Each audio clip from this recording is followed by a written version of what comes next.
give the computer system a moment. That's always the tough part.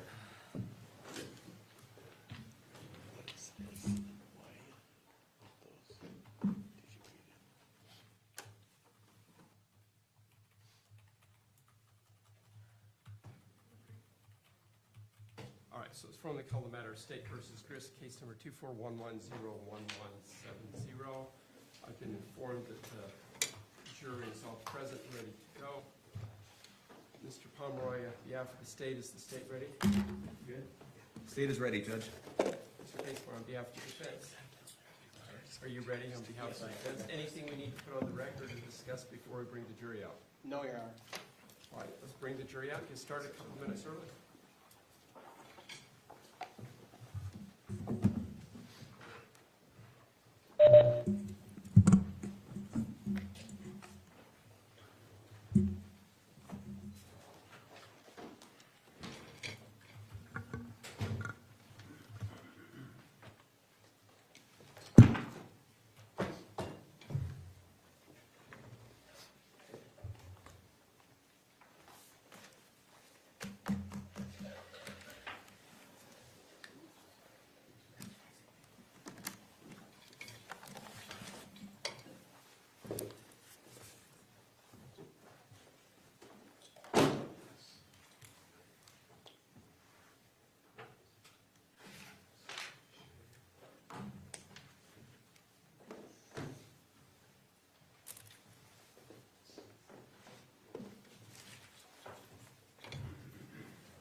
All rise for the jury.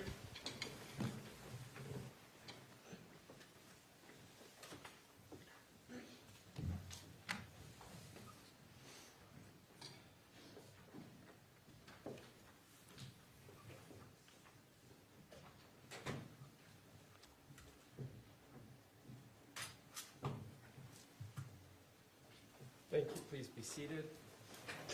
Good afternoon, ladies and gentlemen of the jury. I'd like to thank you again for being on time. I have to tell you, you're the most on-time jury I've ever had, so thank you. Attorneys tell me they're ready to proceed forward. Mr. McCabe? Thank you, Your Honor. The state would recall Kathryn Restelli. Ms. Restelli, if you come forward again, I'll swear you in for today's testimony as we've had an overnight break. Good afternoon. If you raise your right hand. Do you swear or affirm under the laws of the state of Utah, penalty of perjury, that the testimony you give in this matter today will be true and correct, so help you God? Thank you. Please have a seat out there. It's hot in here, Mr. McCabe. Absolutely. Wait a minute, I'm going to...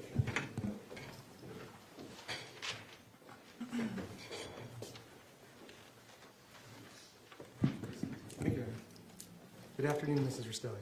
Good afternoon. I know yesterday we got to talk a little bit about Matt and kind of the relationships there. But do you know who Tracey Grist is? Yes, it's my son's mother-in-law. And do you see her here in the courtroom today? Yes. Can you point to her and identify something she's wearing? She's wearing kind of a dark blue dress. Okay. Well, court note for the record, she's identified defendant. So noted, thank you. When did you first meet the defendant? Pardon me? When did you first meet the defendant? Oh, probably sometime before they were married, probably, at the house. Okay.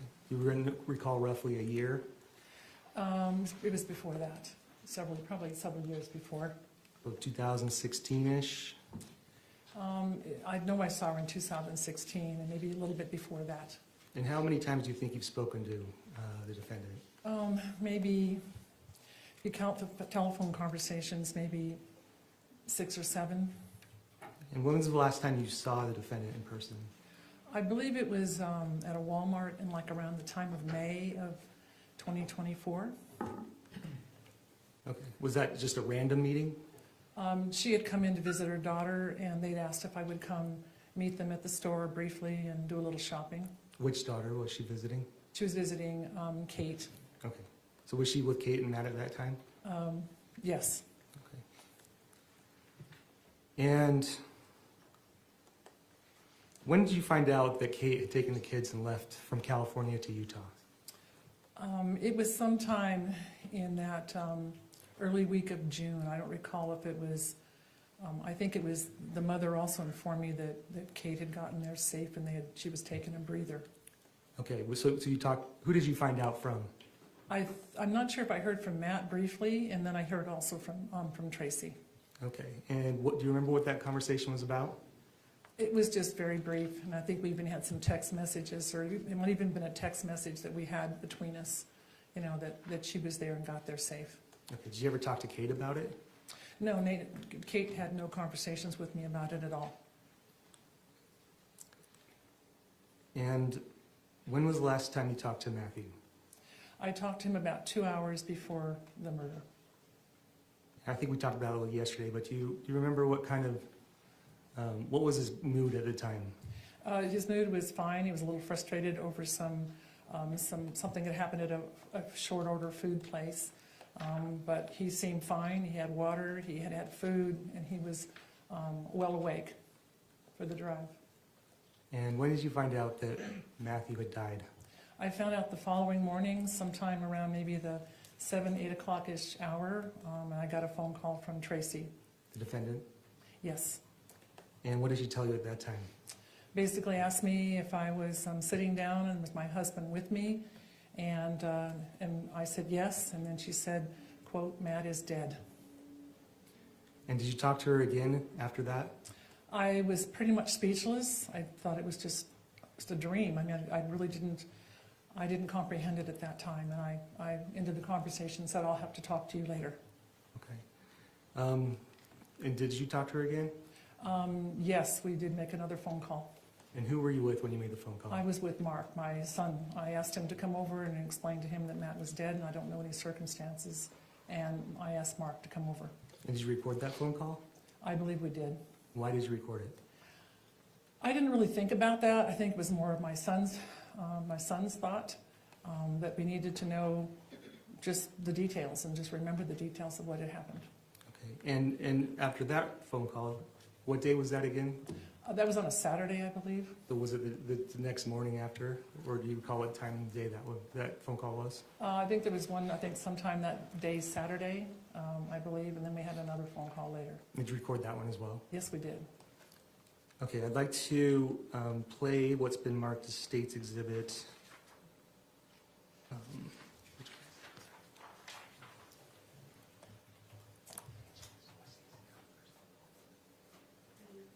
I'd like to play what is marked as State's Exhibit 34. Any objection, Mr. Facebar? No, no. Thank you.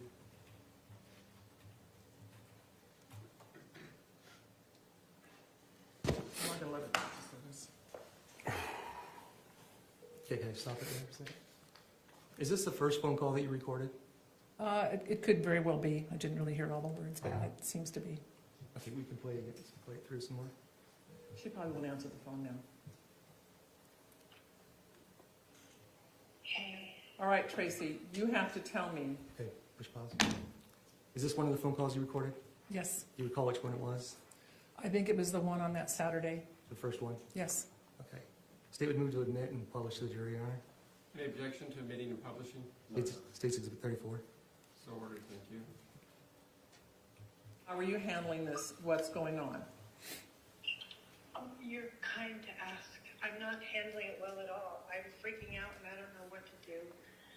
I'm in a hotel because I can't go to the house right now. Okay, and what is there a police report? I have no idea. Okay, did anybody, you have no idea? Tracy, this is Mark. I'm here with my mom. Can you tell us from the beginning what you know? Yes. So, let's see. Matt was on his way to the house, to my house, because Katie and the kids are here. And Kate was undetermined whether she was going to talk for a little while, go right away back to California. It was not abundantly clear what the outcome was going to be of Matt coming out and talking. So about 10 o'clock last night, he got to the house. I was in the kitchen, and I was sitting on the counter. I was alone in the kitchen, and I did not hear the doorbell ring. I didn't hear a door knock. And Matt was in my dining room. And I knew he was due to come over to my house, but I didn't expect to look up and see him there. He was really, really mad and like very agitated, for lack of a better term, and you're fine. I stayed in the kitchen. I said, Kate's upstairs, but she's going to come downstairs. And I stayed in the corner of my kitchen because I was feeling uncomfortable at that moment. I was very thrown off that he was inside the house, and I didn't know it. And then he went around the corner, and then I heard gunshots. I don't know how many, I don't know how many, 4, I think. Jesus. And Matt was on the ground, and he had a knife in his hand. And we called 911. And I told Katie to stay upstairs while I called 911 because I didn't want her to see it. And I wanted her to stay upstairs with the kids. They were sleeping though, and I didn't know they were sleeping. And the police came and separated us, talked to us, and I not slept for 1 second. So that's why I'm really upset, and I'm in a combination of shock and sadness, and so my son Kevin was taken to jail after 6 or 7 hours, and I don't know what's going to happen. Did That's with before the gunshots, did you hear an altercation? Did you hear no. screaming? Nothing.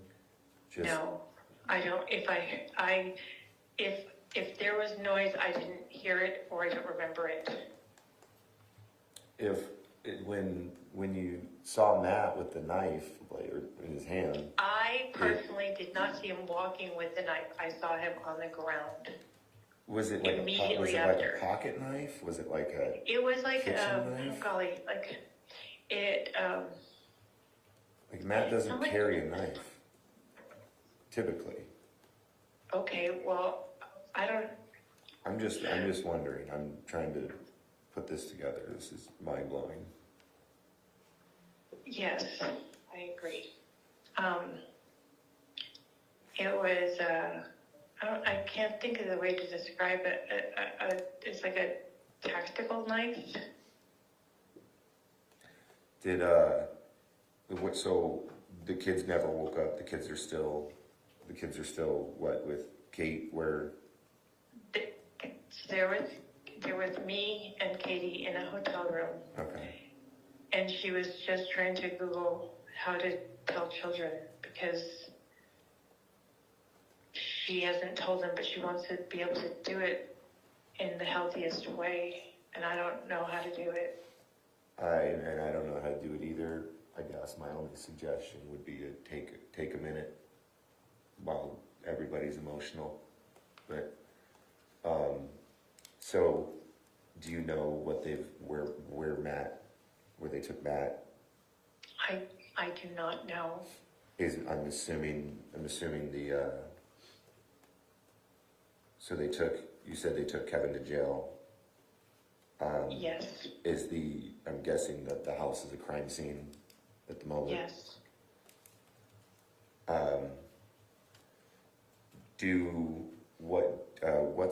What's the address and what's the law enforcement agency that was there that we can call to find out where Matt is?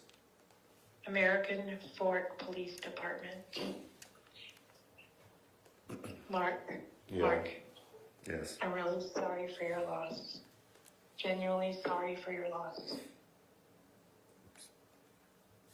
Yeah, I don't know what to say. This is. You know, I'm just saying it. What's the house number? 114 South, 920 East, American Fork, Utah. Now, was there any? I mean, I know Matt. Probably. I mean, driving out to Utah, probably not the happiest. But was there an altercation on the phone before this? Like, was there? I personally have no idea. I was at work all day yesterday, and I have no idea. I know I spoke to Matt about 7:20 that night. He said he was 2 hours out from Utah, and he was excited to be able to pick up his family and children. And I know I left a message a little after 10, that he arrive. So I know I had a conversation with him, and he was very calm, wanting to bring his family back. Yeah. I don't know what to say to that either. I don't know what to say. I didn't see anything myself. I saw zero. I stayed in the kitchen because I was feeling uneasy, and my reaction usually is I freeze. If there's some emergency. Did you know that your son Kevin had a gun in the house? It's my gun, and it was in a gun safe, and I moved it from my bedroom to the garage. To the garage in a gun safe, or? Yes, in a gun safe, yes. And your son Kevin knew where the gun was? Yes, he moved it for me because I wanted to make sure it was really high up.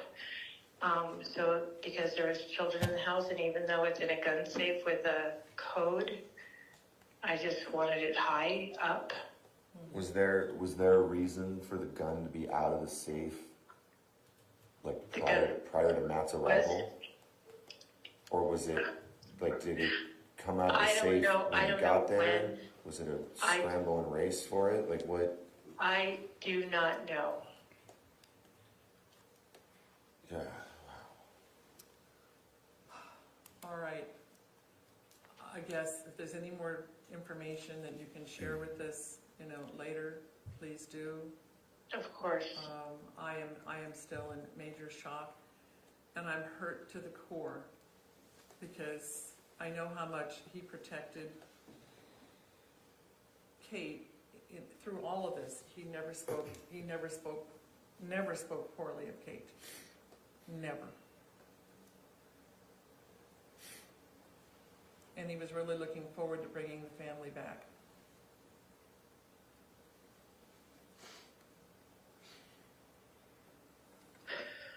I didn't want to make this call, by the way, so I'm sorry. Nobody wants to make a call like this. All right. Anything else, babe? No, I think we're just gonna have to get, we just have to keep get us details informed on. as to what the plans are. Hey, Lucas, I think he's at the house right now. At whose house? At Matt and Kate's house. Matt, there was a fire at Vale Lake, and they evacuated Bell Lake Campground, and Matt asked Lucas to go to the house. But I don't know if he went or not. Okay, I'm gonna have to think on that. This is gonna, I mean, this is going to crush, I this is think- going to crush I Lucas. think we need to have him come here. I don't think we I can think tell, that's- I I don't think- think we can yes. tell him over the phone. I think he needs to come But here. he's out there protecting the property. And right Kate, But right Kate now, doesn't there's- have her phone. Kate doesn't have her phone right I now. get that now. Kate Lucas is, doesn't have her phone? No. Where's her phone? The authorities have her phone. Okay, She okay. gave them permission and her passcode and everything. okay, yeah, I'm gonna see, we gotta get Lucas to come here Okay, all right. without telling him, or I'm gonna have to go out there Okay, and go tell him. okay, we will work on that. We have, because he's But in, we he's can't in a tell very him, delicate state. nobody can tell him over the phone. Oh, he's gonna just crack We out. can't tell him over the phone. Right, and that's Okay, let us handle that. yeah. And Diane, the reason I called home before I called you is I wanted to make sure that he was near you, because I knew you'd be able to tell by my voice that there is something really wrong. I was trying to do what you're doing for Lucas. Okay. Okay, well, we're gonna figure out how to handle some of this stuff. Call us back immediately if anything changes or there's anything new. Of course I will. Okay, Right now I'm kind of, I'm also, my head is swimming, and so I'm probably not being much help. okay, all right, keep us posted. Okay. Sure, thanks, Okay, bye. thank you. Well, shot him 4 times. How long after did you make the second call? I think we had another phone call, I think it was on Sunday. Kate had reached out by, I think, text or something that she wanted to talk to me. And you recorded that one as well? We did. And who was involved in that phone call? That was gonna be my son, Mark. I was over at his house.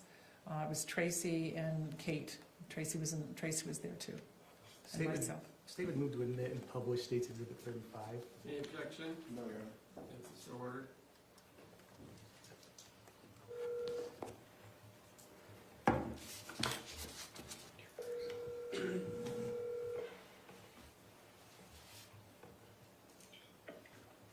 Hello? Tracy, it's Diane. Hi. Katie's downstairs and she wanted to talk to you. Okay. Let me go get her. Hang on a second. Katie, Diane just called. She's on the phone. She's coming. Okay.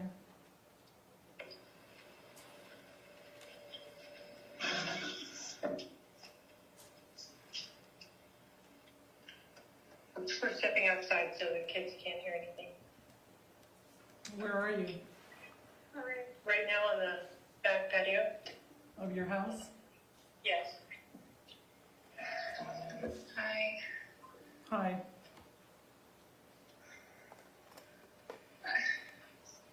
I'm so sad right now. I'm unbelievably broken. I know you are sad, Diane. I can't imagine how sad you are right now. So tell me what's on your mind. I want a proper memorial for me. And the kids are my concern. The kids are so sad.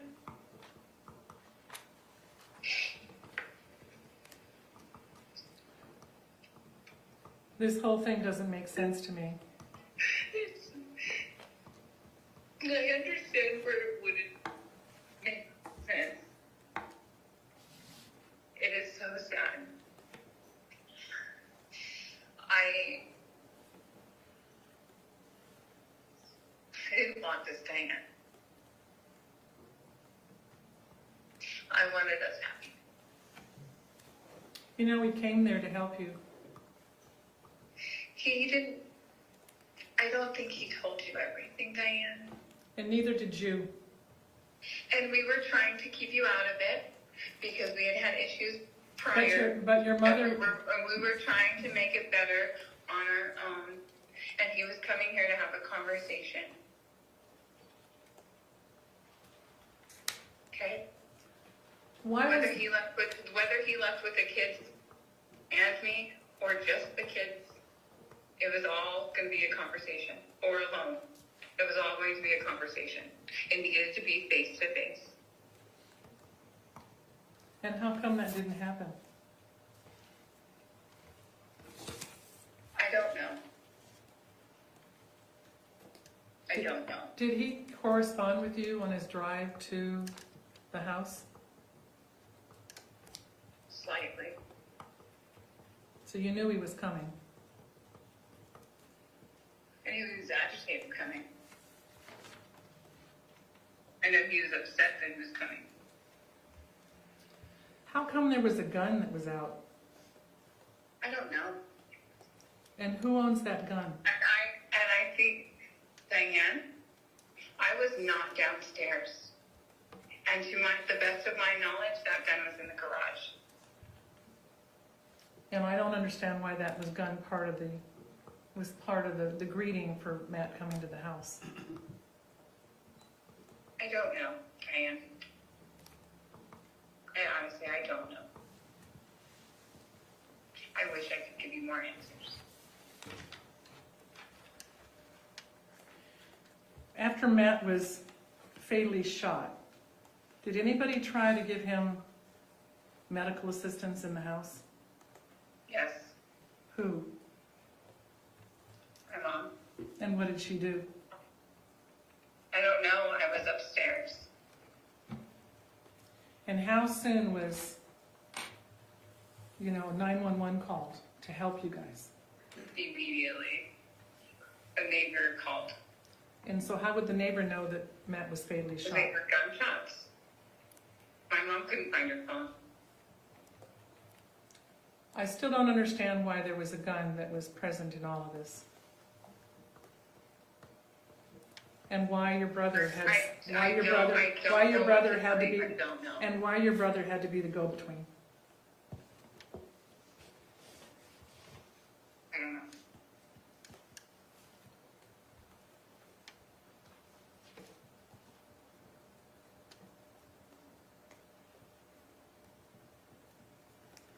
I am so broken. As am I, and I believe you. I am in shock right now. Three children don't have their father anymore because of the violence that took place in that home. That is so sad.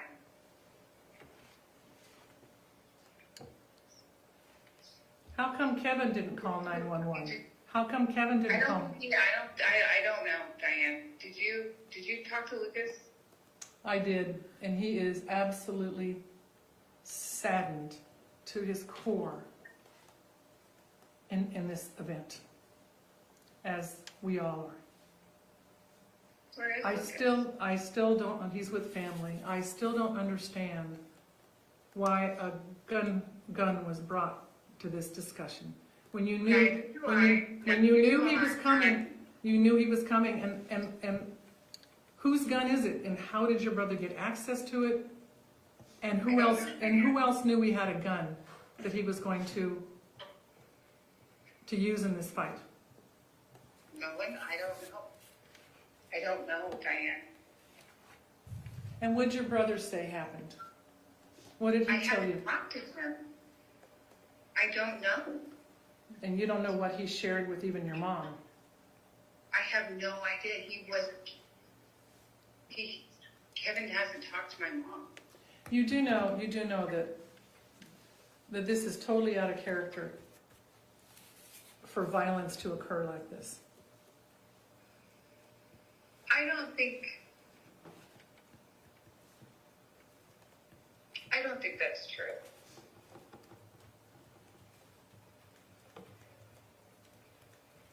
But you did have conversations with Matt, and you knew he was coming. I was under the impression that I didn't know you guys were actually having a separation. When did that Because occur? we were trying to make it work and trying to resolve it. But I didn't know the We word were trying separation, to- I didn't know the word separation was in the midst.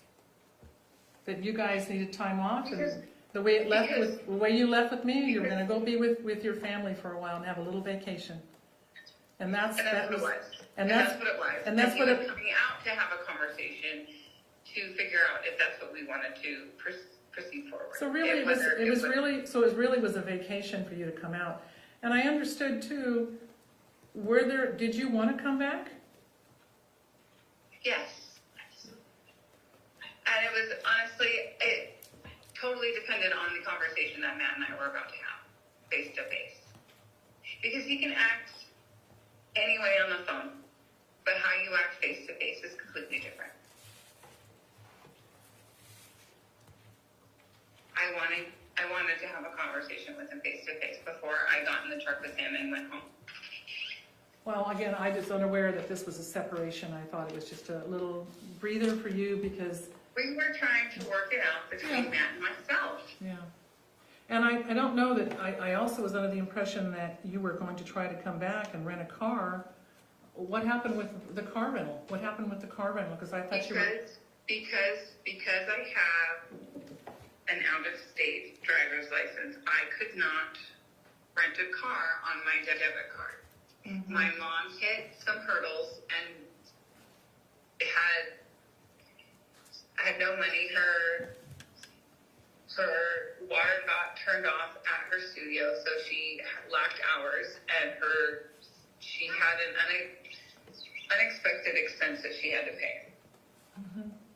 because that's why I was very happy that, after 3 weeks that Matt was going to help bring you back, because there was, these things these glitches that were preventing you from, joining as a family. I understand. We were working on things and trying to make it work, and there were points where it was clear to me that he didn't want to go in the same direction I wanted to go in. And I feel like he knew I felt like that, and he was upset. Do you think that Matt was really going to kill your brother? I have no idea. And do you believe that this particular shooting was justified, that occurred in that house, that being killed was justified? Diana can't answer that question. I hear your mom in the background. She's giving you answers.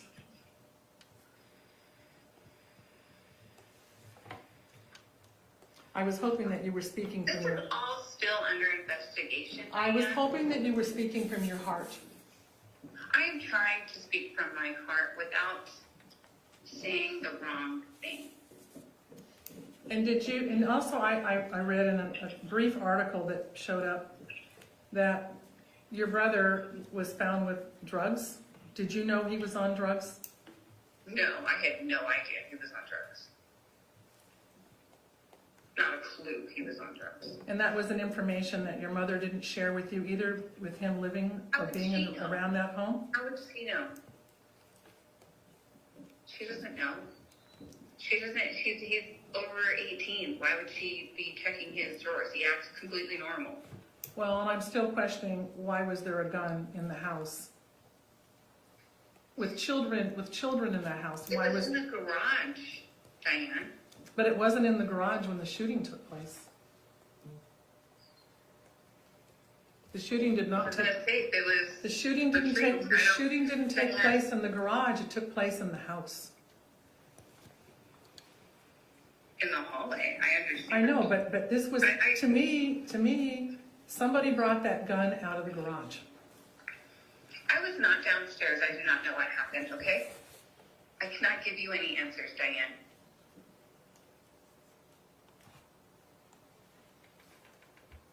Did you, it also said in the article that I am not Kevin- going to answer any more questions about what happened.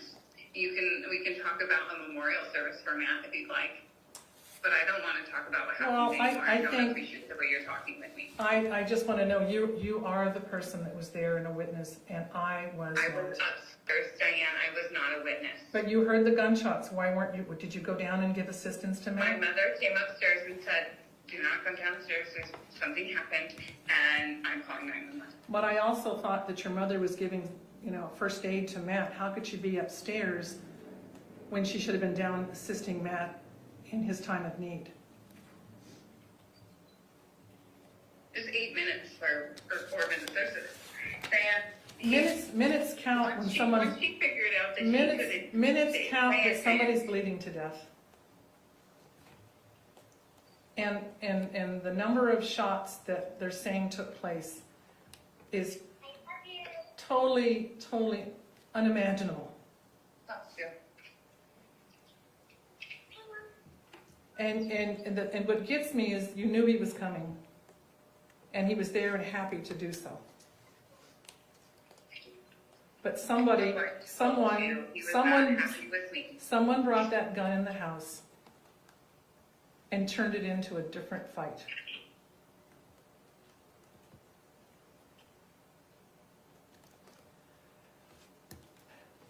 As far as a memorial service for Matt, you're the one that has the married woman, you're the wife, you have all the cards in your hand for that event. So, you will have to do what you wish to do. Okay, I have no money for any of that, so I will figure out how I will do that then.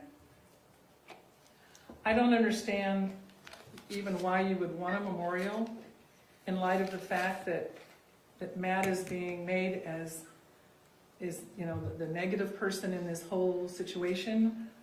I don't see where all of a sudden you want to have a memorial, something, positive for him, when this whole thing came down to, quote, a separation and all the other things you're saying. I don't know where this part's coming from.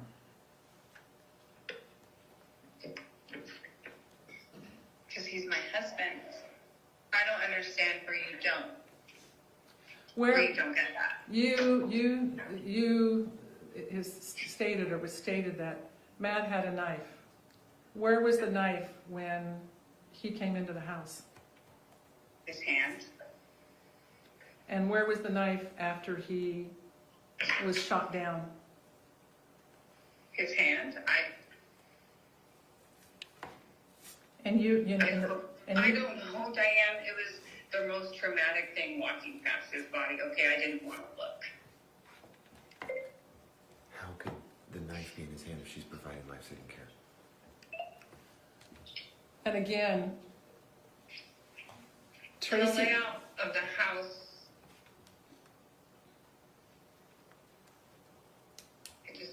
The garage is next to the living room. when Matt fell to the ground, he still had possession of the knife in his hand?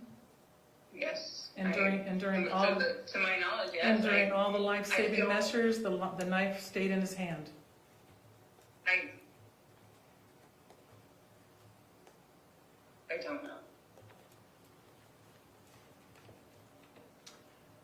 There's a lot of unanswered questions here. For everyone.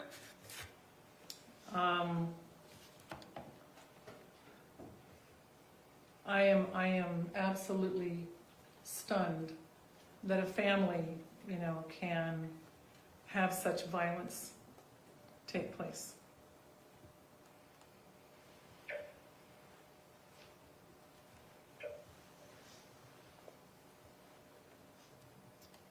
And, you're just going to have to share your plans with me, because I am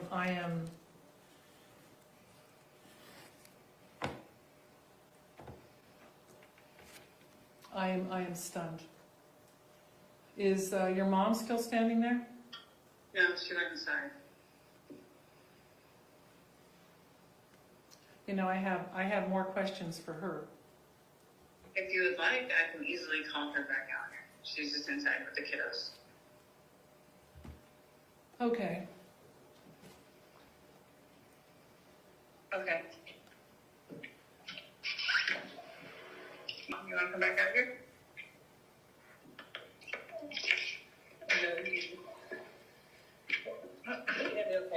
Yeah, it'll be fine. You're welcome. Hi. You know, Tracy, I'm still concerned as to, you know, the fact that Matt was shot multiple times. And when were you able to give life-saving measures to Matt?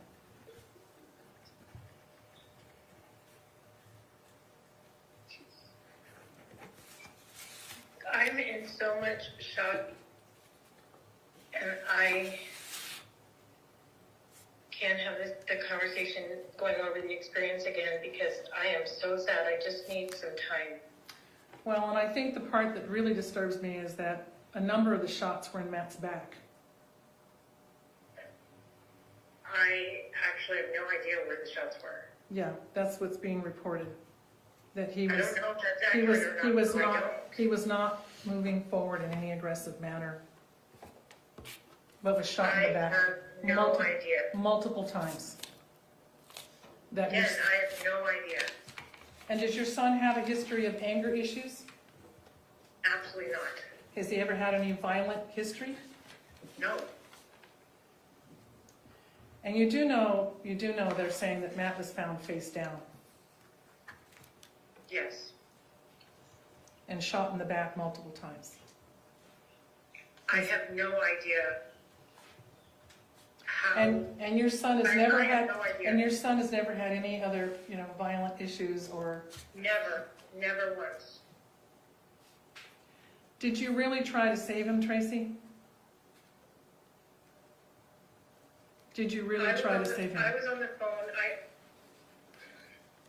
Did Kevin did not try to save him? Yes. And what did he do? I don't know.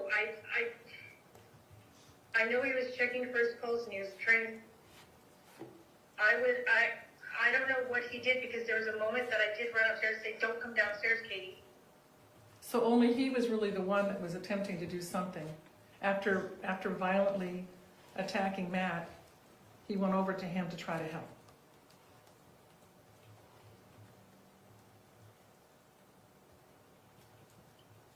So you were not initially there to help as much as to tell Katie not to come downstairs to assist with Matt, with multiple puncture wounds in his body. I want to help you right now understand, but I don't think I can.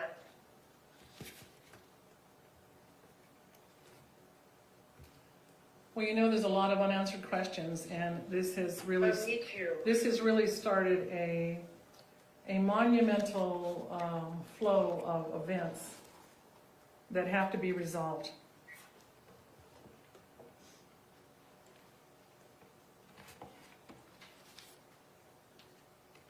And I thought that they had found him, that he was face down during all of this. And how were you able to give CPR to rescue him if he wasn't face up?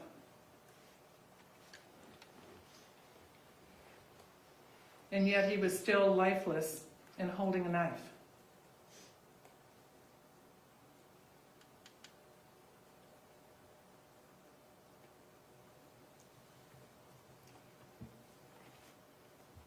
This is a horrific situation, and I am heartbroken to the core over this violent attack. I am literally nonviolent in every respect. Well, I didn't say you were. I just said I am heartbroken. I'm heartbroken over this violent attack that occurred in the house. I didn't say you were violent.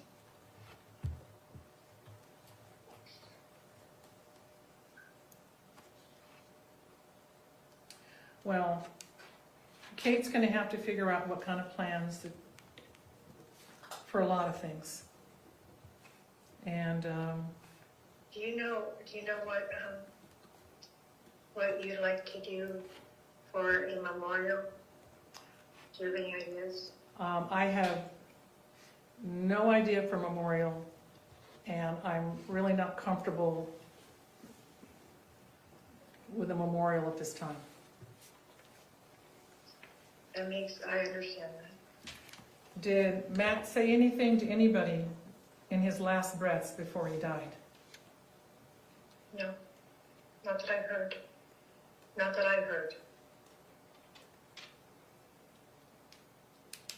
It just Nothing. seems incongruent that a family would hold a memorial for someone that they have just violently taken away.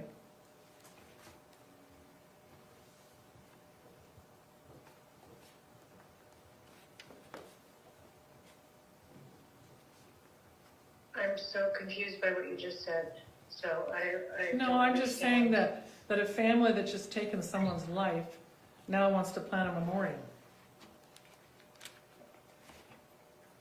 A memorial would be for the children's sake and for Katie and for. But Katie, as they're stating, is that she was separated, and they were agitated with each other in some way, according to her.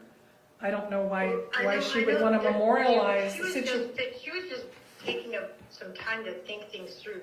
Right, and it didn't have to. The separation word was mine.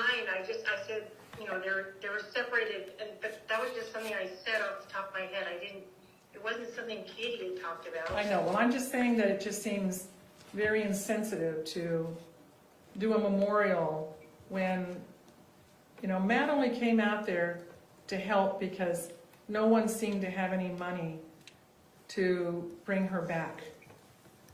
So I don't understand. It's almost like I don't understand having a great memorial when the brother was already set up and ready and armed to do damage. That is so not what happened. He had a gun, babe. He had a gun. He was ready. That's not true. Then why was he armed? Why was there a gun? I bought it. I bought that gun back when COVID was going on because I thought it was a good idea because I'm a single woman and I thought having some protection in case something bad happened would be wise. Mm-hmm. And you do know that the papers is also saying that he tested positive for coke. I cannot believe that, but I believe it. What a dumb thing. And yet he had access. Anything about that. And he had access to a gun. A gun that was not secured with children in the house. It was in a locked safe high up in the garage. And who had the combination with the lock to that safe? Obviously. Everyone but Rory, and well, Katie doesn't, but everyone but Rory. Okay, so your son had access to get to that gun if he needed it. Well, I asked him to get passports once. I'd asked him to get other things out of it for me. But he knew the gun was there. He knew the gun was, with the passport. and he took the gun out in anticipation of Matt's arrival. While on I don't coke. think that's the case. He had the gun when Matt arrived.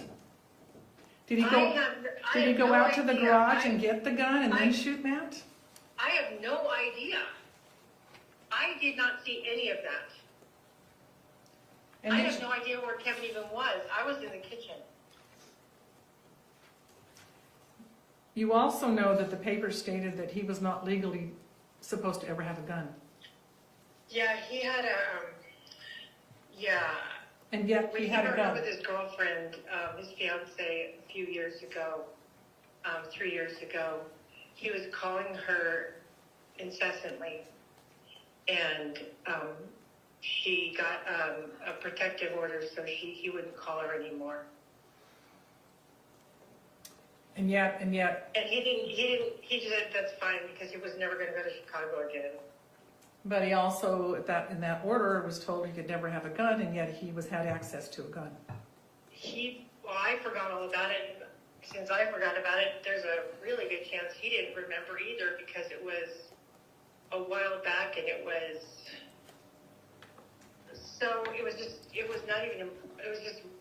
I forgot. And I don't understand why Kevin was so upset when Matt arrived that he was prepared for a fight. What happened in the dialogue between the family and setting the situation up for Kevin to be anticipating trouble? I don't have any idea what was in Matt's head or Kevin's head. I don't know what you're talking about. But obviously Kevin was aware of some kind of relationship with what was going on with, Kate and Matt, that he was privileged to some kind of dialogue You're wanting answers I don't have. between all of you, okay? You're wanting answers I don't have. But why would he bring a gun to the fight when he knew nothing about what was going on between Matt and Kate? You're asking me something I have no way of answering. Somebody knows the answer to that, because there's no way that someone would have that much anger in their heart to come prepared. Kevin is the most sweet, kind, peaceful, gentle soul. Timmy and Jacob and Kevin are the sweetest boys. They're so gentle and so kind and so sweet. But yet you just told me that he had a protective order against him because of some relationship issues with one of his Because fiancés. his heart was broken and he kept trying to call her incessantly to talk with her. Was he on coke how long has he been on coke?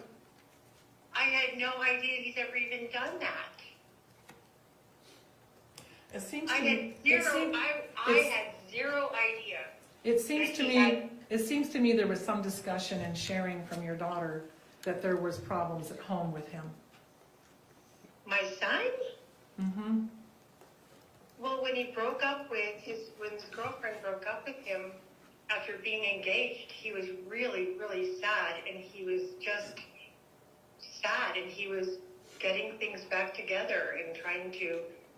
He's been working, and he's good. Well, not good in the fact that he shot Matt, killed him, including shooting him in the back.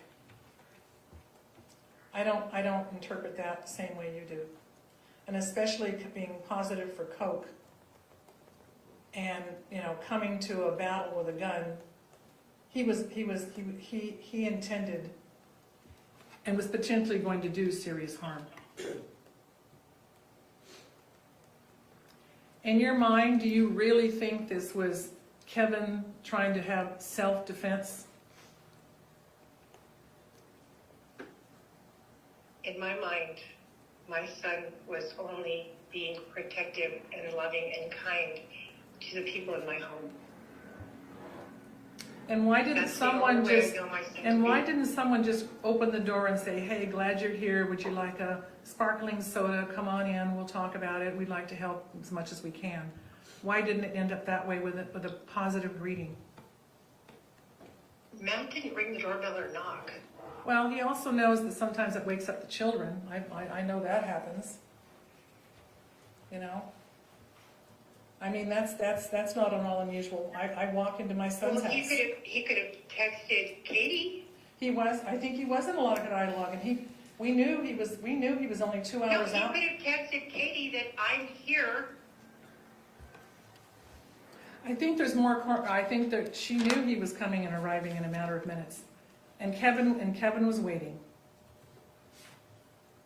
That is, He was waiting. You had Kevin in there being the go-between. you are filling in blanks with things in your mind that we don't have the answers to. Not you, not me, not Katie. Well, I know Matt did notify Kate multiple times.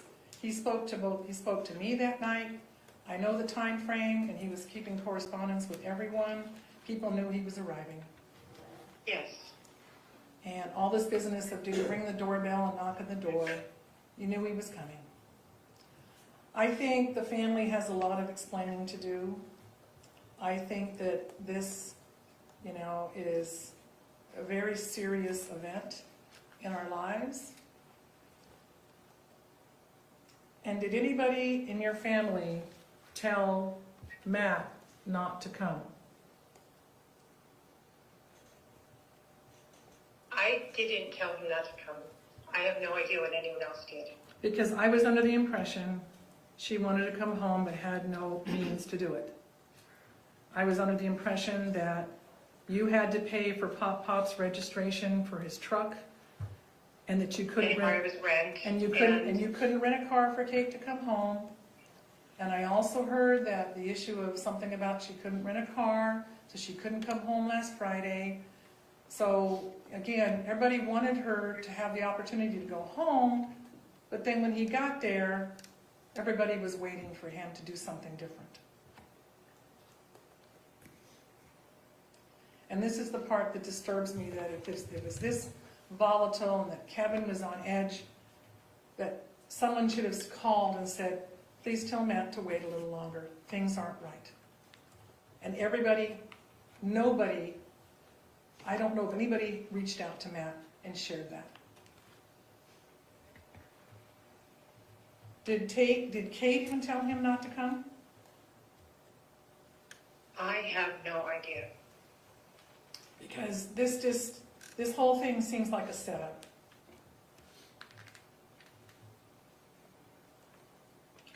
We would never plan to hurt someone. Well, someone planned with a gun in the house. This was orchestrated. That is so not true. Then why was the gun in the house and not in the garage locked up? The gun was... you're asking me things I can't answer. You're the owner of the I don't gun. know. You're the owner of the gun. You're the person that's primarily responsible for the safety of where that gun is kept. We're not making any progress in bringing peace or solving this or answering questions. So I'm going to let Kate say goodbye to you, because I don't know. I don't know what to tell you. Well, I think there's some blanks. I think there's some empty answers. I think that there are questions that are obvious that there are answers to, and I clearly see that there was some kind of pattern, and this should have never taken place for a man who drove, over 8 hours or over 6+, just to help his wife and bring his family back home and share all the good news.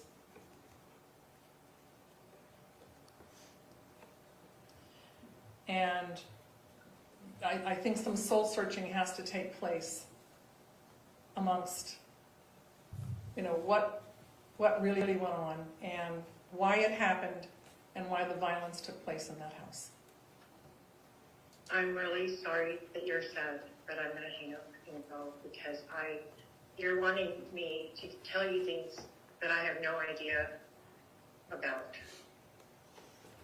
Well, all I can say is that Kate is going to have to give me her plans as to what she needs to do, because, I just need to know what she plans to do as far as, where she lives, just everything. Not that I need to be the one making the plans, but I need to know what her plans are, and what's going on with all of this.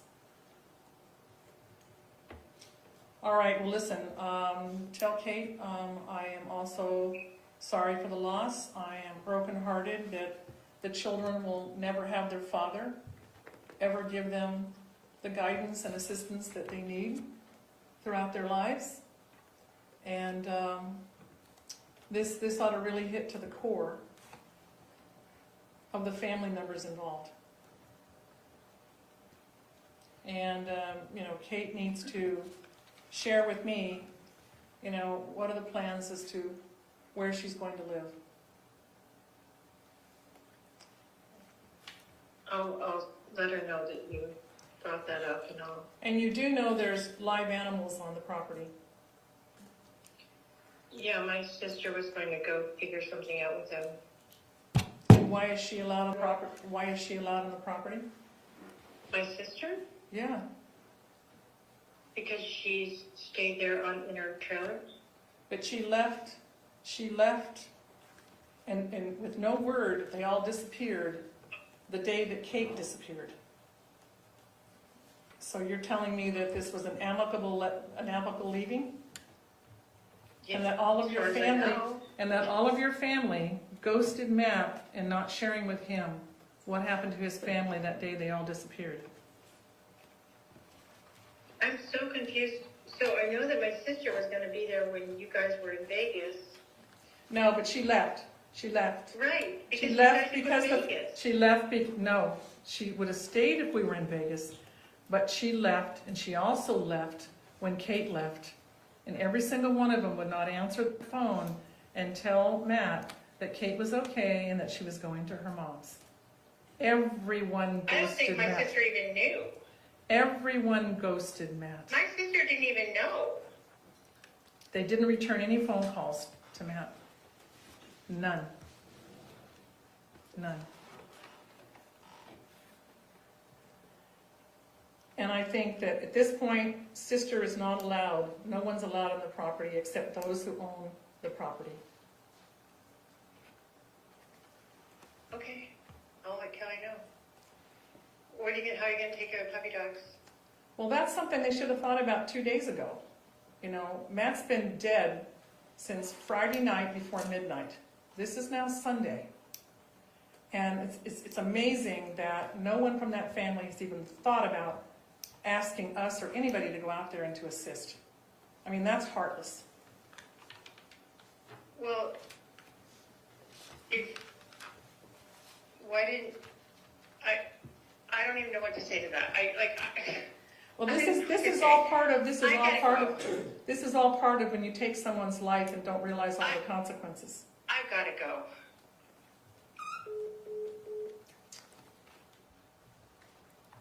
No further questions this time. Cross?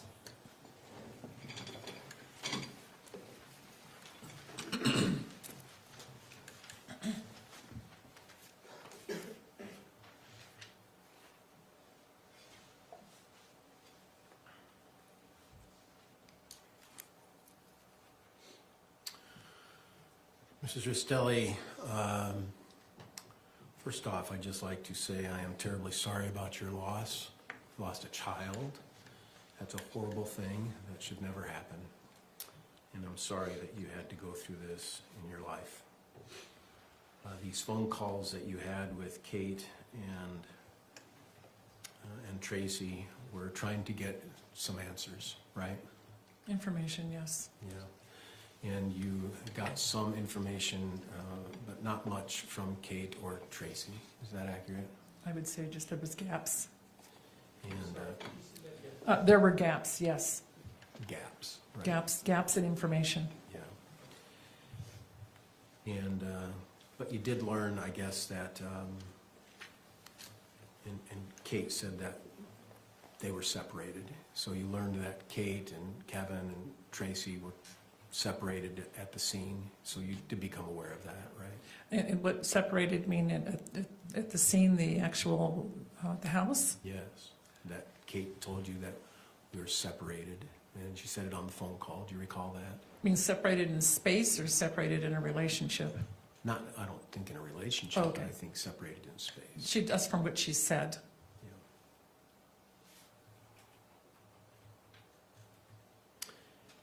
In that first phone call, you also found out that Tracey and Kate and the kids were in a hotel because they weren't able to return Yes, home because it was a crime scene. yes. And Lucas. Lucas is Matt's oldest child, right? Yes. How old's Lucas? Lucas is 21 now, He's 21. So he was 19 or 18 when this happened. approximately, yes. And so that was tragic for him to go through this as well. Absolutely.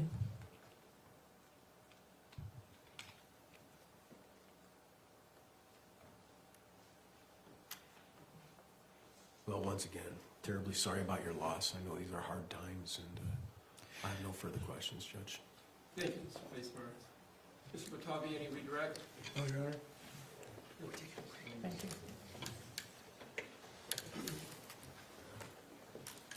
You ready for your next witness, Mr. Batabi? You need a short break. Maybe just take a 5-minute break, Your Honor? Let's take a short break. All rise for the jury.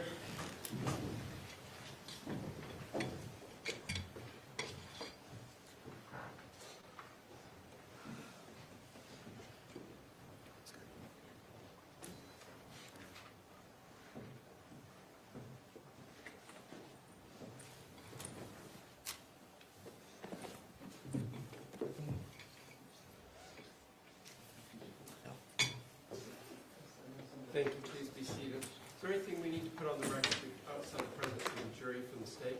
No, Your Honor. No, Your Honor. Let's take a 5-10-minute recess. Thank you. We're recessed. All rise.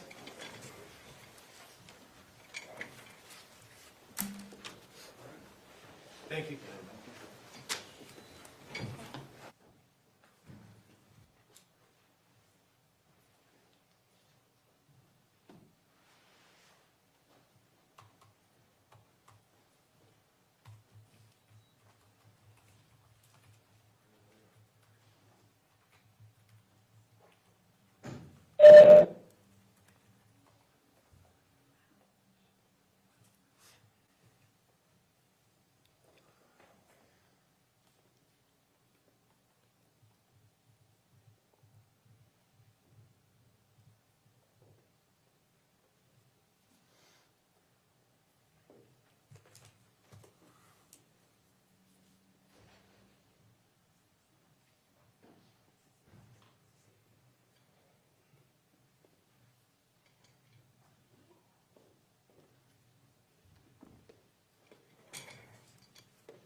All right, let's bring in the jury, please. One moment, Your Honor. Just have my class. Well, it'll take you a minute to walk all the way around. You'll be, She is as far as she was. yeah, he's going all the way in to get them, I should say. Mr. Batabi, who's your next witness? Officer Neal. And I assume you think he'll go the rest of the afternoon? Officer Neal? We'll go. No, No? No, what do you, not with Officer Neal. do you mean with our witnesses today, or? No, with this next witness. Oh, no. No, okay. We have 4 fairly short witnesses next. All rise for the jury.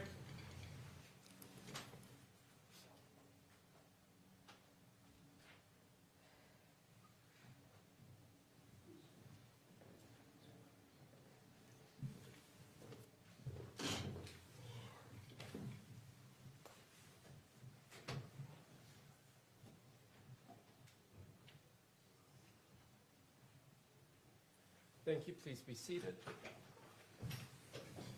State ready to call the next witness. Oh, Okay. where'd Mr. Facemore? Oh, Mr. Watabi and Facemeyer stepped out for.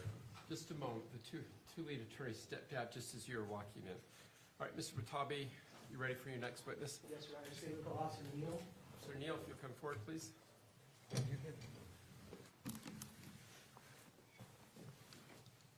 you raise your right hand, please. Do you swear or affirm under the laws of the state of Utah, penalty of perjury, that the testimony given in this matter today will be true and correct, so help you God? I do. Thank you. Please have a seat.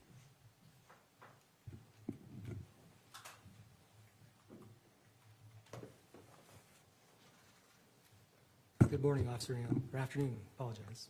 Afternoon. Can we state your name and spell your last name for the record?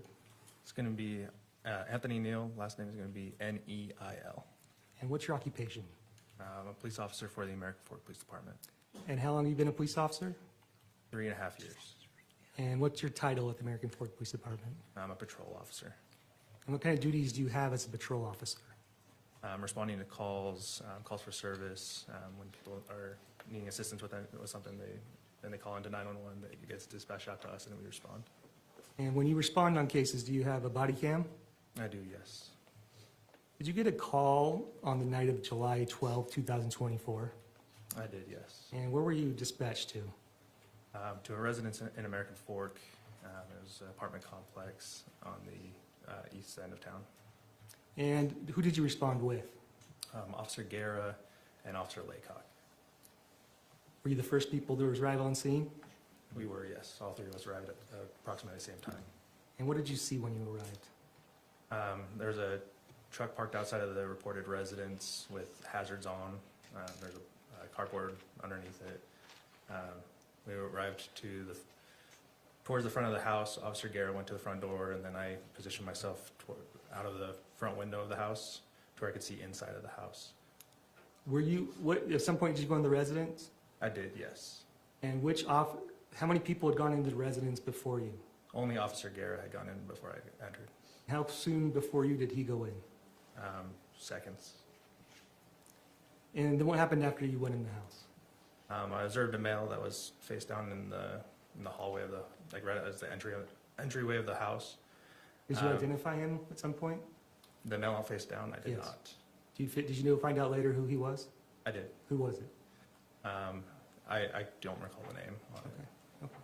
Okay, then what I know his happened? relationship with the family members. Okay. And what happened next? I pulled out, there's a male that was kind of standing kind of over the body a little bit with his arm folded. Later I identified him as Kevin Ellis. I directed him out of the residence just to start securing the scene. So I pulled him out of the house and I exited with him. And what happened after that? We exited the house, we went into the front yard of the residence, and as I was talking with Kevin, I observed that a female was outside of the front door of the residence. I had called her over towards me, later identified her as Tracey Grist. And then, so at that point, who else was outside? At that time, it was me, Kevin, and Tracey. Okay, and what happened after that? I asked if who the person was that was face down in the entryway. She said that it was Tracey stated that it was her daughter's husband. I asked where her daughter was located. She said that she was upstairs. I asked if she had the firearm because we had reported of shots fired. She said that she didn't have the firearm, and so I asked who had the firearm, where Kevin said that he had it. Okay, and what did you do after that? At that point, I separated Tracey from Kevin. I directed Kevin towards the front of the truck to sit down, and then Tracey towards the back of the truck, also And to sit down. did you search Kevin at that point? Shortly after, I did search Kevin's person. In his right pocket, he stated that he had his holster, and I identified that it was there. It was an empty holster. Left it on his person, and then continued searching him. Nothing else of note was found. And then what happened? After searching Kevin, went over to Tracey, performed a search on her to see if there was any weapons. No weapons were found on Tracey's person. And at some point, did anybody else come out of the house? After that, another female was at the front door, escorted by Officer Laycock. I directed her, because she initially started walking towards Tracey, and my goal was to keep everybody separated. So I directed Kathryn to a position in the yard, away from Tracey and away from Kevin. So the third person was Kathryn? Correct. Do you know her last name? I don't recall the last name. Okay. And at some point, did they stay separated? The defendant and Kathryn? After I had identified Kathryn and Tracey, I went over to identify Kevin, and so I directed Officer Stimson over towards Kathryn and Tracey while I identified Kevin, and at that time, I observed Tracey moving towards Kathryn, so I directed them to stay apart from each other again. And who's Officer Stimson? Officer Simpson, he used to work for a police department. He was one of our patrol officers. At the time, he was on what's called a ghost week, where he's being evaluated to be able to see if he's ready to go by himself as a police officer instead of being in that evaluation process. So how long, was he even a full-time police officer at that point? He was full-time, just not by himself yet. He was still being evaluated. But how long had he been with the office? Approximately, I want to say 2 months. Okay. I'd like to show you what's marked. And do you know if Officer Laycock had a body cam? He did, yes. And did Officer Stimson have a body cam? He did, yes. I'd like to show you what's marked and just the witness at this point is State's Exhibit 133.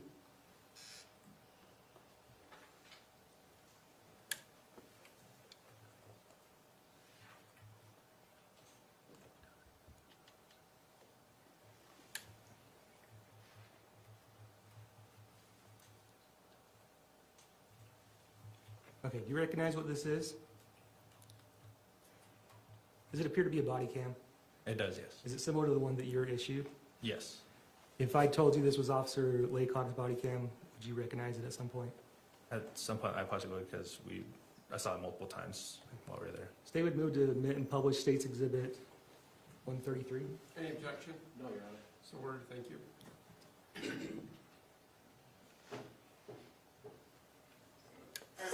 I'll have you come out here with this officer, okay?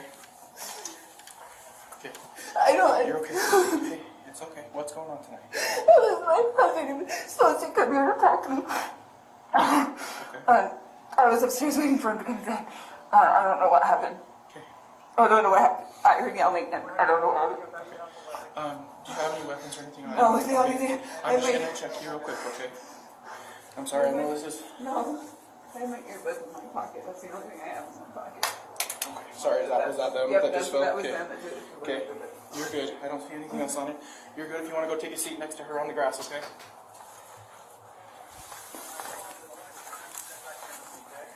I searched her for weapons. She's good. And who's that officer that Officer Laycock's body cam picks up in the camera? That is me. Okay, what have you just done in the video? So Tracy, again, she was walking Kathryn was walking towards Tracy, and that's when I directed her to a separate spot of the yard away from Tracy. Okay, now I'd like to show you what's marked as State's Exhibit 134. You recognize what this is? This is another body cam. You know whose it is? Right now, I do not. If I told you it was Officer Stimson's, would you believe that? Yes. Okay, can you see yourself in the video? Yes. Where are you? I'm standing directly next to Tracy. Okay, State would move to admit and publish State's Exhibit 134. Any objection? No, Your Honor. Thank you.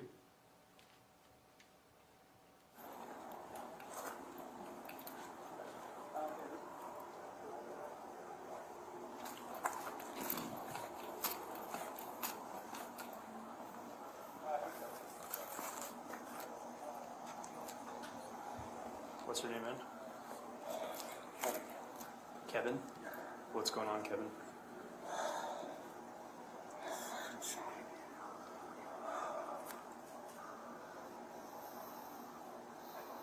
Is this your home?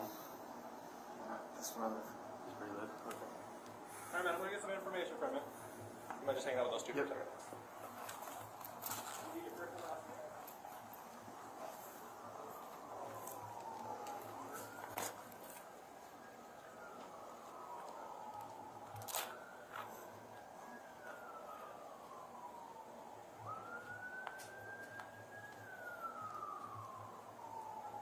I'm just hanging out with you I guys. know. Can I Can you what? hold my daughter? Yeah. You can, yeah. Were you separated by officers? What? Did the officers separate you two? Yeah, I think so. Okay. I don't know. Okay. If you would like to sit next to your daughter, I you're want welcome to to. talk to her. No, that's okay. Neil, are they okay sitting next to each other? Oh, okay, never mind. I'm sorry. Oh, can I I'm sorry. Can I just hold her No, hand? I do need you to be separated. Fine, fine. But that was my bad. If you want to pick up your phone and come back over here to where you were, that would be great. Fine. That's okay. We're gonna go through an interview process. We typically will keep all parties separated. You'll stay right here with me. I'll just have you just stay separated for right now. Kevin, I have no idea what to do, so don't say anything, please, because I don't know what. Okay. All right. It's a hard situation. We really need you to be patient so we don't have to move you guys around, okay? All right. All right? Uh-huh. Huh? Yeah. Yes.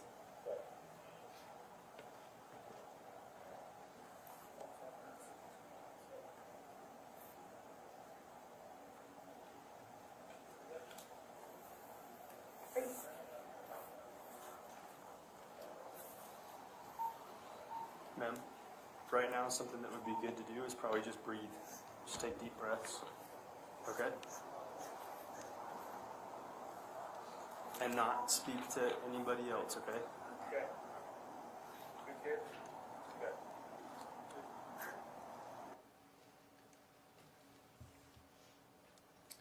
Do you know what was going on when Tracey, the defendant, said, "I don't know what's going on, so don't say anything"? At that point in time, I told her that she needed to be off of her phone. She was on the phone with who she stated was a friend attorney. I said, just at this point in time, I just need people off their phones. And that's when I started walking over towards, this was right after I identified Tracey. I started walking over towards Kevin just to have Officer Simpson hang out with them so I could identify Kevin. And then that's when she had yelled it out over to him. I could show you what's been marked as State's Exhibit 49. Do you recognize what that is? So that is the entranceway into the residence. And do you know what the photograph is from? It's from my body cam. Okay, does it fairly accurately represent what you look like at your body cam? It does.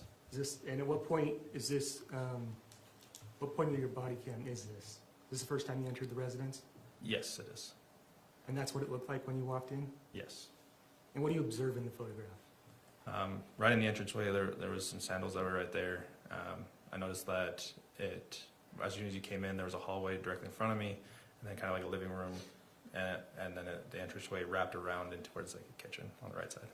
Did you notice anything later that evening if those sandals had been moved? I don't recall. Okay, State would move to admit and publish State's Exhibit 49. Any objection? No. Thank you. Move to publish.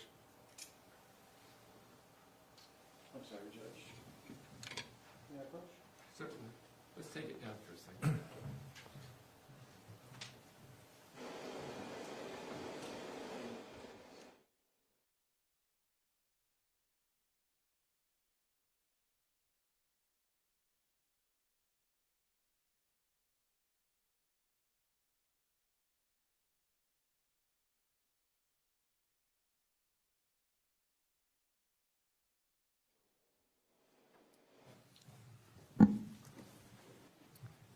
Sorry, if you could be published.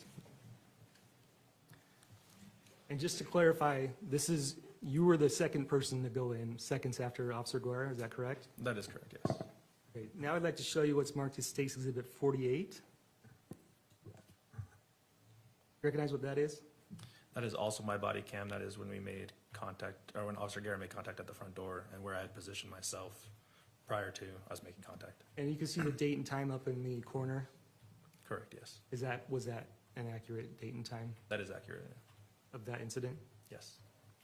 And how soon on scene was that when you arrived? From this point? Within seconds of us arriving.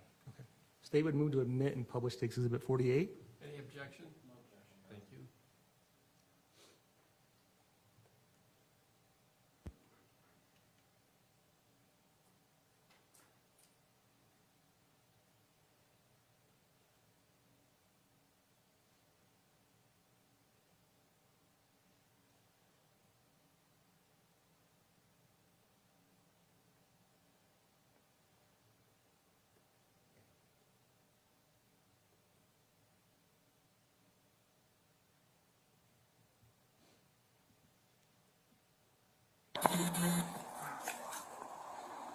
Get patient condition in there.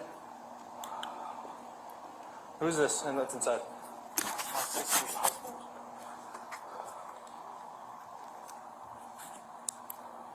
Hey, get a pulse.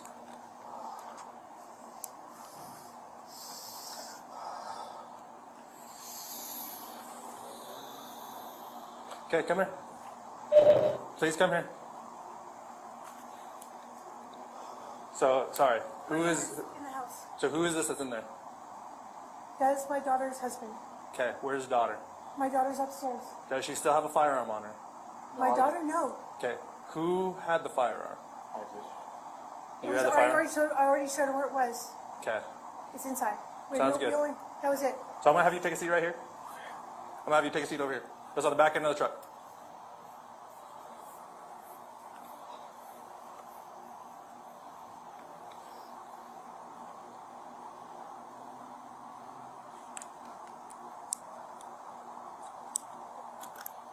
Do we need to get a hold of one?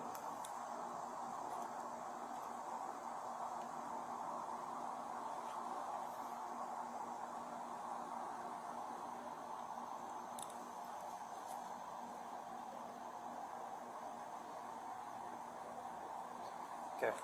So I'm gonna have you stand up. I'm just gonna pat you down real quick, okay?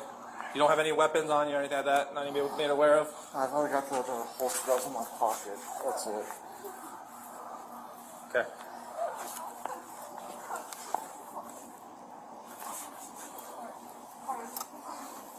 Okay, take a seat. Ma'am, I'm gonna have you stand up. I'm just gonna pat you down for weapons. Oh, yeah. Anything I need to be made aware of? Anything that'll poke at or stab me? No. Okay.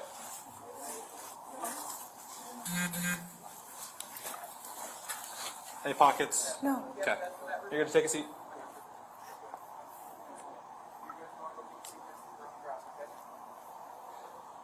So, ma'am, I apologize. I'm actually gonna have you sit back here with me, okay? You were a searcher? Okay. I'm gonna have you just take a seat right here. There's those for you. Till we kind of go through an interview process, I'm just gonna kind of keep you guys separate, okay? What's your name? My name is Kathryn. Kathryn? Okay, Kathryn. I'm gonna ask for some information from you, if that's okay, okay? Yes.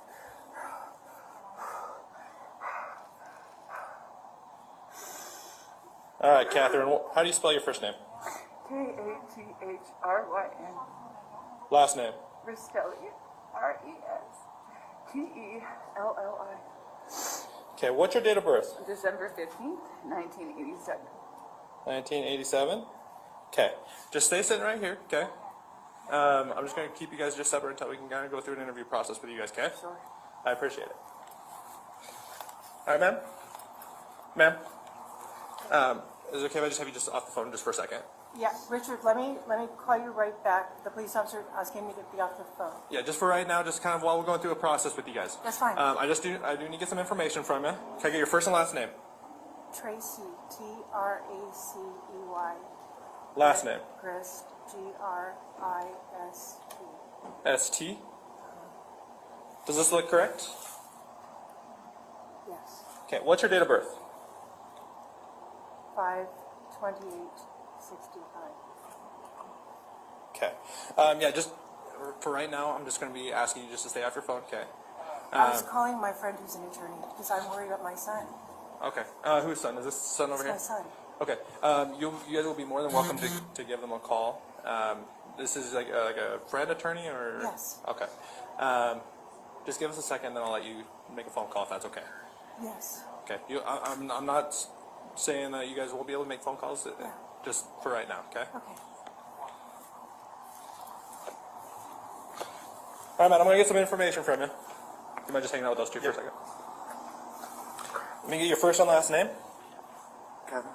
Kevin. Yeah. Grist, is it? Ellis. ELLIS. Oh, sorry, what was it? ELLIS. ELLIS? Yes. Okay, and what's your date of birth? 11/13/90. Okay, does this look correct? Yes. Okay. Do we need to notify 1J? Or 5J1? You want me to make the call? You got it? Okay.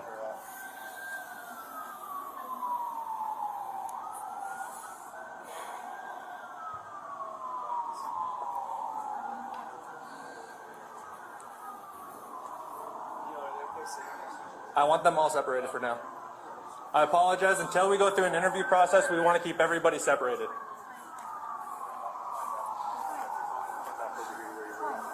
Sorry, just until we gotta go through an interview process, we typically will keep all parties separated. He'll stay right here with me, and I'll just have you just stay separated for right now, and then. I have no idea what to do, so don't say anything.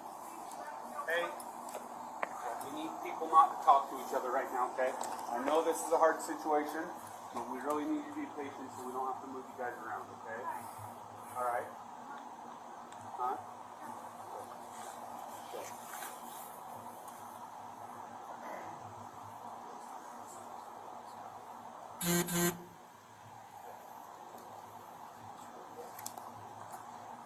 Kevin, is there anyone else in the house that we need to be aware of? There are kids upstairs. There are kids upstairs. There are kids upstairs.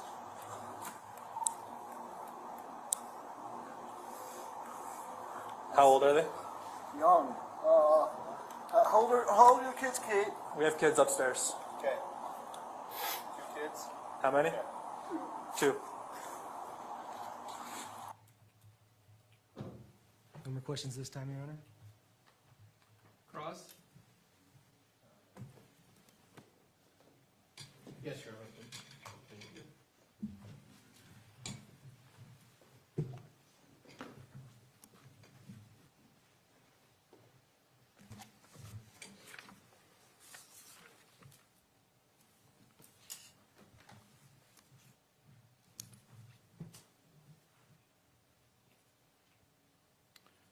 Officer Neal. So you hadn't been an officer very long when this event took place, is that right? I had not, no. And, but you were following some protocol, weren't you? Yes, I was. One of the protocols was to separate persons at a scene, is that right? That is correct. Is that something you're taught? Correct, yes. And where did you learn that? At the Post Academy. And when did you do post? It was, I believe, 2023. I'm sorry? I believe 2023. Thank you. Sorry. I didn't know if that was him or me, Judge, but and can you describe what post is? Post is state. It's monitored by the state to be able to train upcoming candidates to become officers, teaching them protocols, teaching them about the various laws, how to read law, and then how to conduct yourself as an officer. Crime scene protection, all sorts of different trainings. Correct. Am I right on that? Yes. And probably some weapon training. Correct, yes. Just general law enforcement training. Correct. Is that right? What does POST stand for? I wouldn't be able to tell you. Police officer something. Does that sound right? Yeah. Yeah. And where did you do POST at? It was up in Sandy at the State Post Center. Yep, that's one of the more popular post sections, isn't it? It is. And as part of your investigation in this case, you separated the persons who were there, correct? Correct, yes. And you also had some interaction with law enforcement to assure that you were properly protecting the crime scene. Is that correct? Correct, yes. And then also you wrote a report. Is that right? I did, yes. And have you had an opportunity to review your report? Not today, no. Did you do it in the past few days in preparation for today's trial? I did, yes. Okay. And in your report, do you recall when you completed your report? Like the time? Yeah. I don't recall the exact time. Did you do it on a different day? Did you do it on that shift? Do you recall when you did that? I wouldn't be able to tell you the exact time, like the exact day of time. Do you have your report on you? I do not. May I approach a witness, Your Honor? Yes.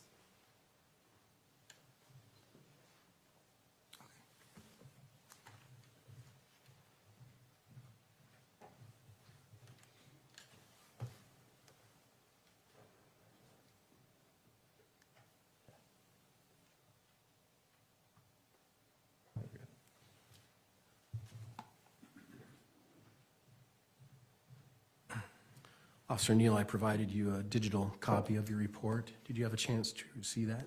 I did, yes. And did that refresh your memory as it relates to when you drafted your report on this case? Yes. And approximately when did you do that? It was later that night. It was Or early in the morning. like 3 a.m. Correct. And so it wasn't that many hours after you were at the crime scene when you did your report. Is that accurate to say? That is correct. And is there a reason why you do reports near in time to an event that takes place? It's to try and make sure that we remember it as much as possible. Are you trained in post to do that? Yes. And are you explained why you should do it as soon as possible? Also correct, yes. And what is the reason they say you should write your reports as soon as possible? Just because the longer you go in between, you may forget details. So the longer time spans, the less you remember. The shorter time spans, the more you remember about an event. Correct. On this particular event, you had yourself, Officer Laycock, Officer Stimson, and Officer Guerrera, correct? That is correct. And were there more that came throughout the evening? Yes, there was. And on still shot 49, could we pull up 49? I think that's the right one.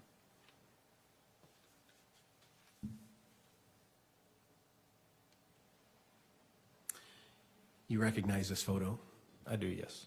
And this photo is a still shot from a body cam on your entrance into the residence. Is that accurate? That is accurate. That's the first view you see in that home, correct? Correct. And what's directly in front of you as you look through the door? The sandals on the floor. And what's eye level? A fireplace. Yeah, a wall and a fireplace. Yeah. So as you open the door, you're sort of standing in a living area. Is that right? Correct. All right. And is this picture what you recall in your own mind? Correct. Thank you. I have no further questions. Thank you. Any redirect? Just real quick. When you entered the residence, did you see a screen on the door? On the door of the residence? Yes. I don't recall. I could show State's Exhibit 41 again. You see what do you see in this picture? Just an open doorway. Do you see a screen in front of it? No. What do you see on the right? Right. I know what I saw when I came into the residence, but I don't recall like right immediately inside. Okay. No further questions, Your Honor. Will this witness be excused? Yes. Yes, Your Thank Honor. you, officer. Let's call your next witness, Mr. Fraton.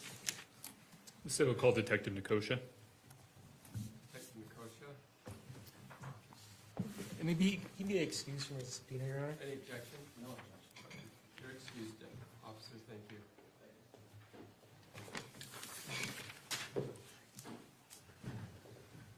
Switch.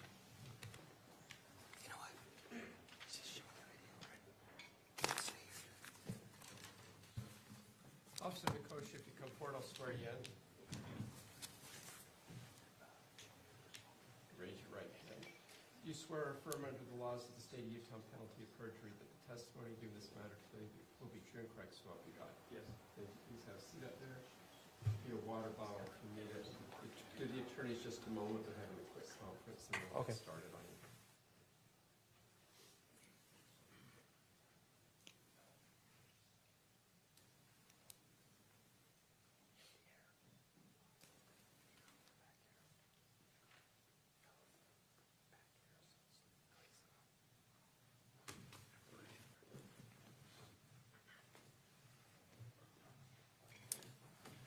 Detective Nicosia, would you please state your full name and spell your last?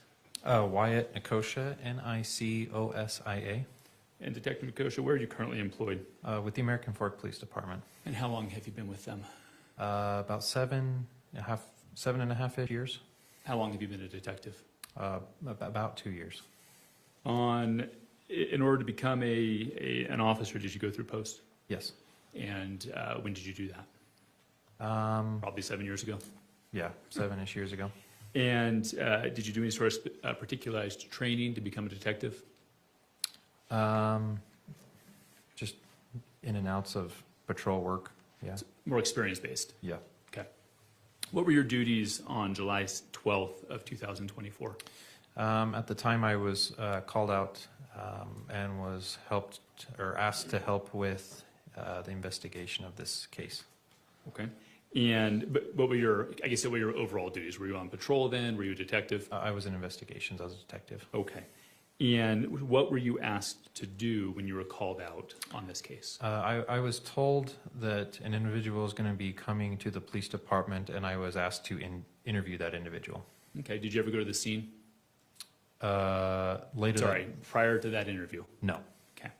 And who did you meet with on the evening of the 12th? His name was Mr. Kevin Ellis. And did you conduct an interview with him? Yes. Did you record that interview with your body cam? Yes. Your Honor, at this time, the state would move to admit State's Exhibit 89, the interview with Kevin Ellis. 89? Yes. Thank you. Any objection? No. Thank you. So admitted. State would move to publish. So ordered.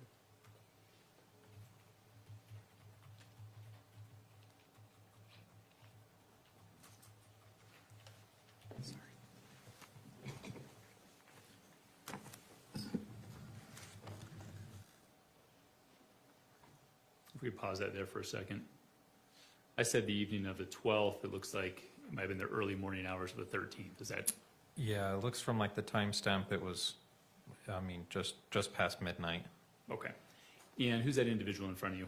At the time, that was Mr. Kevin Ellis's attorney. I believe his name was Richard Bernard. Okay, thank you. Go ahead.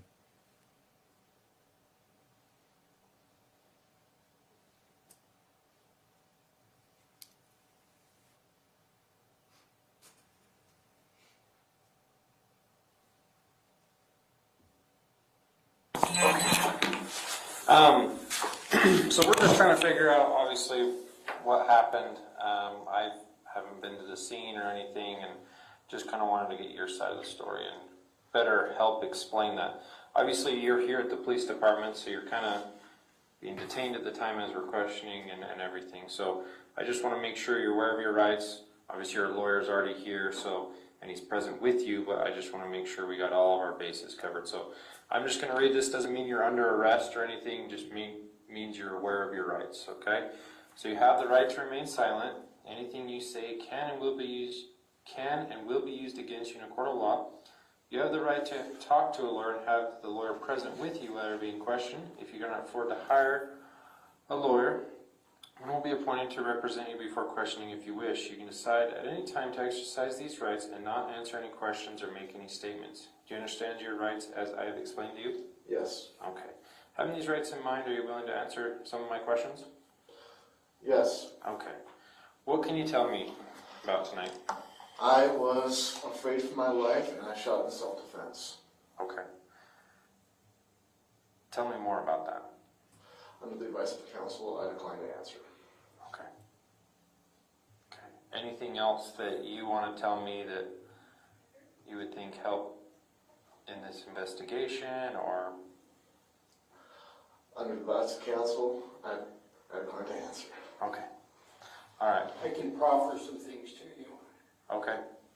The victim was an armed intruder wielding a knife that was a short distance from him when he shot. Okay.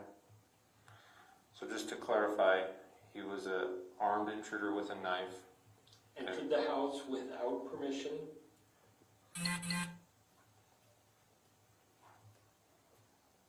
Took him and Tracey by surprise. Was clearly agitated.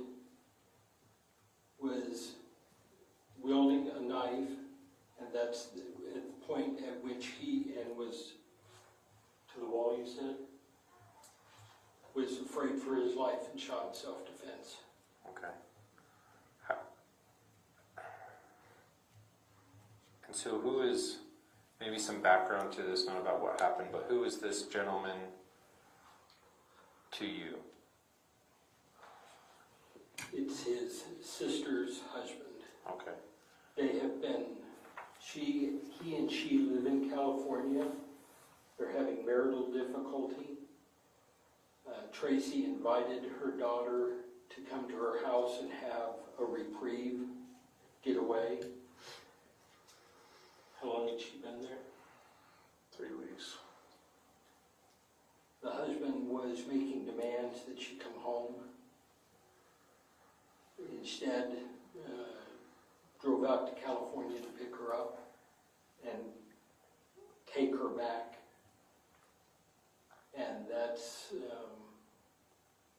So Tracey's the mom, right? Tracey's the mom. What's Okay. your sister's name? Katie. Kathryn. So sorry, just to clarify, Tracey drove out to California to pick up Kathryn? It doesn't misspeak. It was Matt drove to Utah. Matt is the victim. Matt is the deceased, correct? Okay. So Matt drove here to pick up Katie. Is that correct? Okay, and then he showed up unannounced? Picking her up is a polite way of saying it. Okay. His intent was to take her back. Period. Okay. And he showed up, entered without knocking, without ringing the doorbell, had never been to the house before, and so was essentially an armed intruder at that point. okay. And then did he have, when he entered the home, did he have the knife in hand, or did he pull the knife out when he was in the answer that. Under the advice of... No, go ahead, you can answer. Okay, I didn't see him pull it out, so I'm assuming he had it in hand. Okay. Do you know what type of knife it was or anything like that? Okay. No idea. But you knew, is it Mike? Matt. Matt. Sorry, there's so many names. I'm not good with names. It's late at night. That's all right. You would be so. Maybe at pool, I'll feed him in 5 minutes. Yeah. Matt, and you knew what Matt looked like because it was obviously your sister's husband. No, Okay. many years. Okay. Okay. But again, emphasize, he entered the home unannounced in an agitated state, wielding a weapon. Okay. And can you describe the agitated state? How was he acting?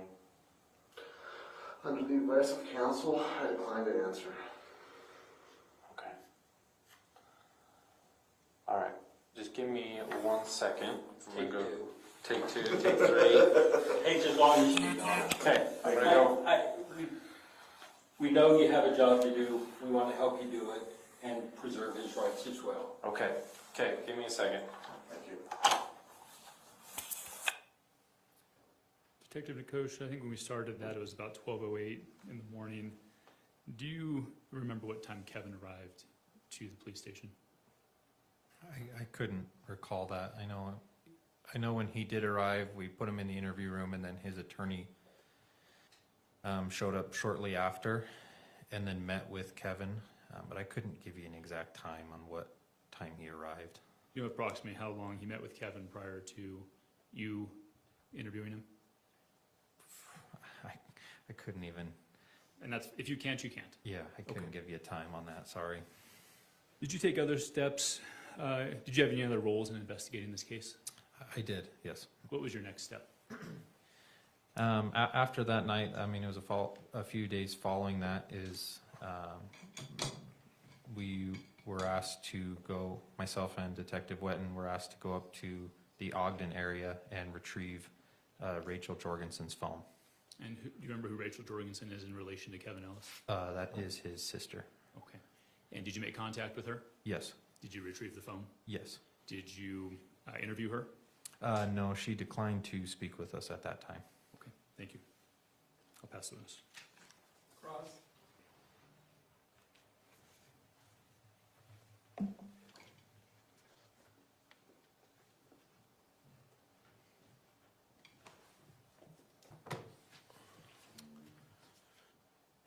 Just to be clear, Officer Nicosia. Okay. When we saw the body cam just a moment ago, you were following the attorney, Richard Bernard, correct? That is correct. So had Mr. Bernard already met with Kevin at that point in time? I don't recall if he, I believe so, he had met with her, him. But I don't know why or who he was talking to from there. Okay. And so you read him his Miranda rights? Correct. Is that something you learned at post? Yes. And as part of post, did you also learn how to interview persons? Yeah, to an extent, the basic interviewing process, yeah. Yeah, and you've done retraining as you've been an officer on how to interview both suspects and witnesses, right? I don't know if there's any formal training that I can recall. It's just kind of more on the job experience and everything. Do you take continuing education in your work? Yeah. And do you ever have continuing education requirements, like so many hours per year or every other year? Yeah. And what are those requirements? From my understanding, we have to do about 40 hours every year, and then a certain amount of hours, I know we have to do like defensive tactics and arrest control and different types of topics every year. But I couldn't tell you the exact hours of those requirements. Sure. But I know it's at least 40 hours every year. And you've been an officer for 7.5 years? Yes. 40 hours is a lot. Mm-hmm. That's a lot of hours. And so you do get frequent training, is that right? Yes. And during those 7 years, 40 hours a year, do you recall ever having any training on how to properly interview a witness or a suspect? At that time, I don't recall if I'd been through the training or not, but I mean, we did, like, I've been through like the FIT training, which is like the interviews with children and everything like that. But I don't know if, I can't recall if that was before or after this case. Okay. To be honest. All right. But you did follow the protocol of reading Miranda rights. Yes. Right? And as part of your process in this, you also had an opportunity to write a report. Mm-hmm. And do you remember when you wrote the report on this case? I want to say it was that following morning. Okay. Like, I remember I didn't sleep. It was, we interviewed, and then early hours of the morning, I typed this up. At the end of the shift or close to the end? Yeah. And is there a reason you didn't wait to write that report, like when you later had instructions from Officer Nordine or someone else? I know because Mr. Kevin Ellis was arrested that night, or that morning, I guess. We were informed by our supervisors that these reports needed to be completed as soon as possible, and so we could get everything submitted to the county attorney to not delay the process from there. Sure. In your training, are you told to write reports shortly after events? Yes. Yeah. Are you encouraged to write them for better memory? Yes. Is that your training, that the closer to the event you write your report, the better you have a memory of it? Mm-hmm. And with my own experience as well, right? If we wait too long, it's like I don't remember anything. So sort of a natural thing, isn't Yep. it?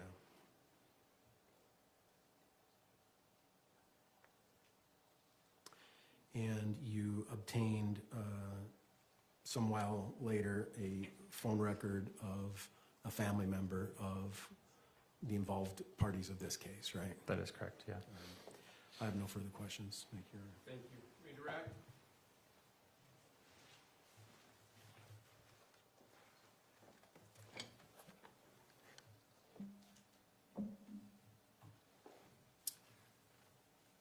No, you are. Thank you. Can this officer be excused? Please, and if you could be released from subpoena. No. Thank you, officer. You're free to go. Thank you. Next, Mr. Brown. State will call Officer Colton Fraton. Colton who? Fraton. Thank you.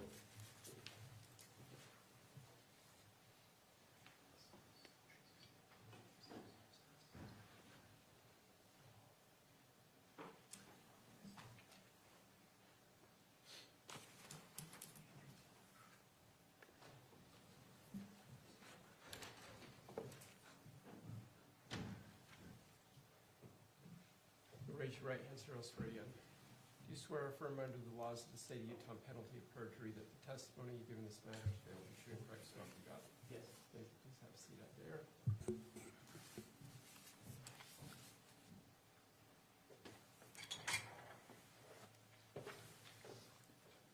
May have identified you as Officer Colton Fraton. Is it detective? It's officer now, yeah. Okay, Officer Fraton. Would you please state your full name and spell your first and last? It's Colton Fraton, Kolten Fraughtn. And Officer Fraton, how are you currently employed?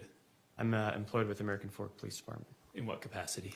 As a canine officer on patrol. And how long have you been with American Fork? 8 years.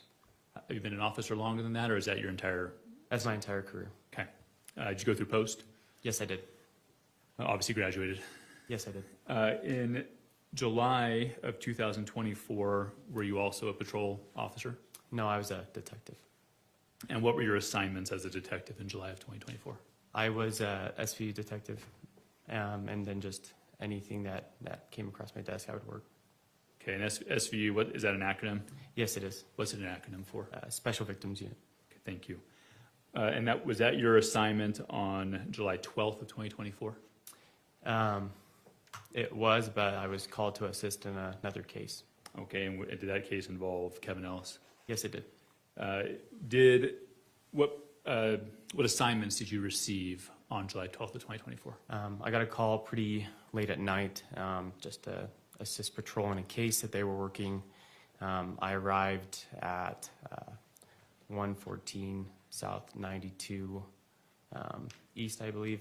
And I was asked to transport Tracey Grist to the American Fort Police Department. Okay, and did you do that? Yes, I did. And upon arriving at the police station, what did you do? After that, I was asked to interview her just on what had happened that night. Okay, and did you do that? Yes, I did. Did you wear a body cam during your interactions with Ms. Grist? Yes, I did. And did that accurately capture your interactions with Ms. Grist? Yes, it does. Have you reviewed it since that time? Yes, I have. Your Honor, at this time, I would move to admit 2 clips, states 90 and 91, which are both body cam footage. Any objection? No, Your Honor. Thank you, so ordered. Permission to publish? Yes. And we'll start with 90, please.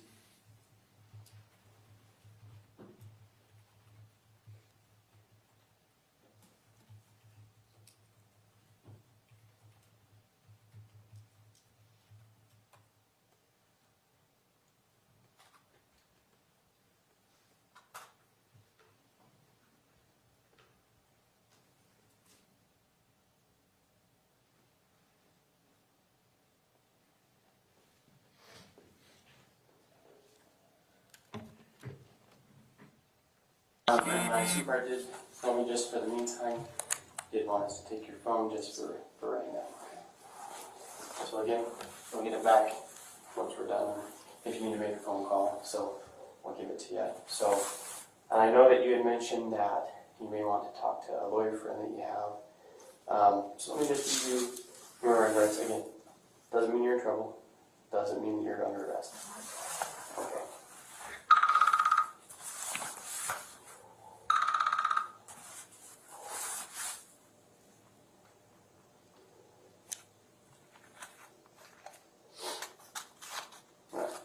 So you have the right to remain silent. Anything you say you can will be used against you in a court of law.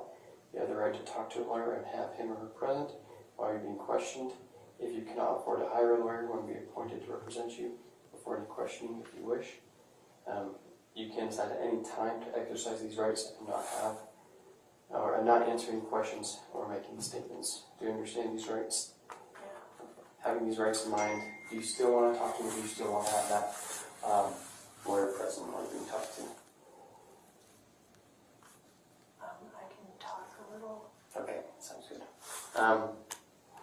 So, what exactly were you there for? It's my house. It's your house? Okay. Your daughter was just visiting, staying here for a visit? Okay. Were you planning on staying the night, or? My daughter? Mm-hmm. She lives in California. Oh, gotcha. So she's visiting from California. She's been here a few weeks. Okay. And was she there with her husband? No? Okay. He's awful.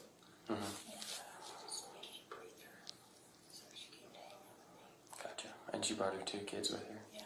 And they just have those 2 kids, no one else? Okay. There's no paperwork or anything. She just came for a breather. Gotcha. Gotcha. Did you go pick her up, or did she fly here or drive herself? Or? She rented a car. Rented a car. Gotcha. And was that his truck outside of your house? Yes. But both of theirs are not. Both of theirs? Yeah. Gotcha. Yeah, I know when I say his, hers, yeah, thank you for clarifying that. It's both of theirs, but. So what kind of problems were they having? Do you know? I don't know. You don't know? I mean, I don't know. And that's okay. If you don't know, you don't know, right? So, I mean, I have an idea, but it's so nebulous, so I don't know. gotcha. Well, sometimes little details for us kind of paint the picture and to what exactly happened, right? So that's why I ask. When did he get here to Utah? Do you know? I think about a little bit after 10. A little bit after 10. Okay. And did he call beforehand? Did he text? Did she know he was on his way? She knew he was coming. Okay. And she was going to talk with him. And I was in the kitchen, and next thing I know, he was in the kitchen. He was like, "Hey," I'm like, "Oh, hi." Do you know if they had a conversation before, or? I have no idea. Okay. Kind of walk through me what was happening when you were in the kitchen. He showed up, and then what happened? I was in the kitchen and I was sitting on the counter because I do that, it's in the corner. Mm-hmm. And he said hi, and then he walked into the other room, but he was acting different. Mm-hmm. What do you mean by he was acting He was different? just, how agitated. Mm-hmm. I would say agitated.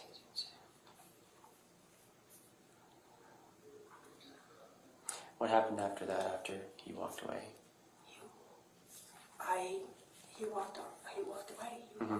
He said, "Is Katie upstairs?" And I said, "Yeah, she'll come down." That's the last. I heard gunshots. What I know are gunshots now. Mm-hmm. I've never heard a gun really fired, except for I guess at the gun range. Okay. And what were you doing when you heard the gunshots? Just sitting on the counter. Just in the same spot when he walked in? Yeah.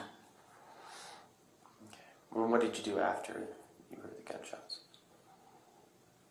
I ran into the bottom of the stairs to go check on my daughter because Mm-hmm. I thought something might happen to my daughter. Gotcha. And what did you see when you went down the She stairs? was on the ground, laying down, face down.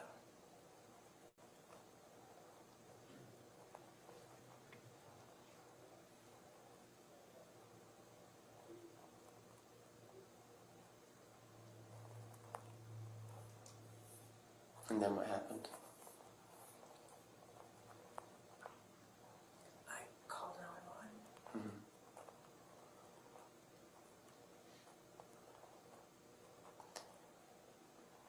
What was your daughter doing all when you came downstairs?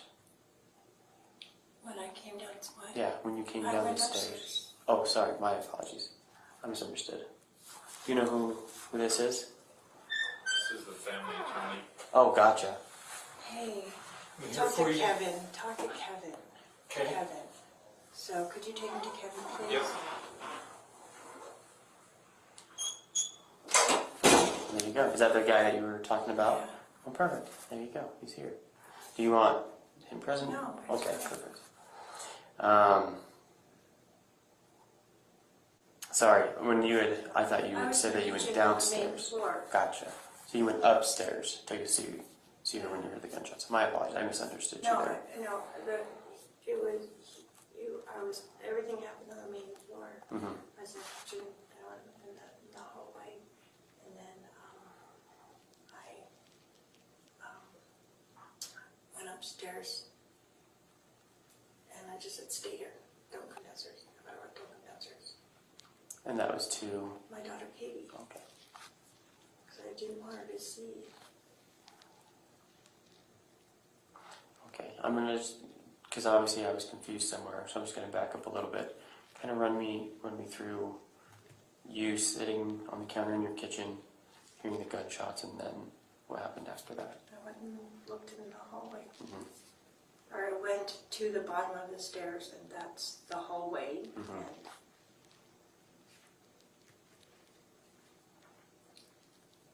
I don't know what else happened. So after you went to the bottom of the stairs, then you went upstairs and Yeah, and I told your just, daughter. she said, "What happened?" I said, "Just here. Just don't come downstairs, please. Don't come downstairs. Please don't come downstairs." I didn't want her downstairs. And then what happened? I don't even know.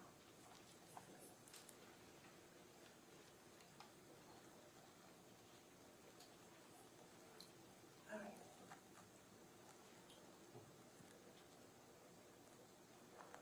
I know I called 911. Mm-hmm.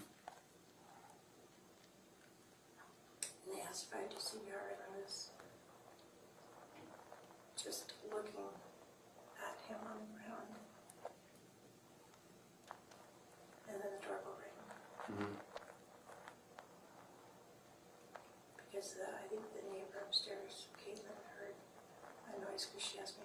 saw when I went to call.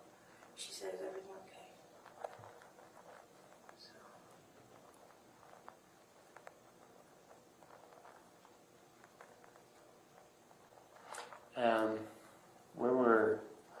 And what's your daughter's name? Sorry, I don't want to keep referring to her as your daughter. Katie. Okay. And you probably mentioned that, but I heard Caitlin, and I didn't want to get confused.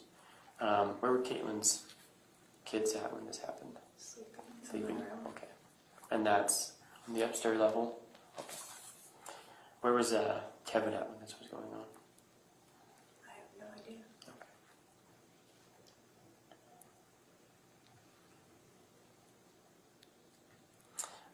Well, thank you for kind of letting me know on your side of things what was going on. So I'll step out, and if we have more questions for you, I'll let you know, okay? Okay, thanks.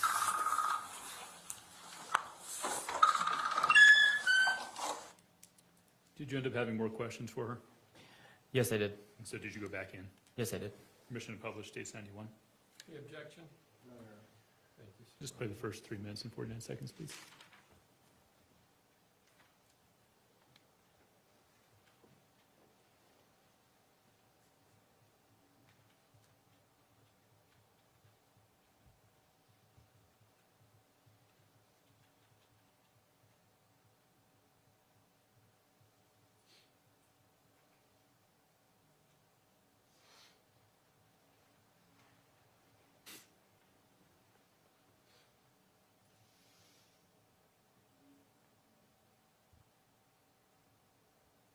You can pause it now, there for a second.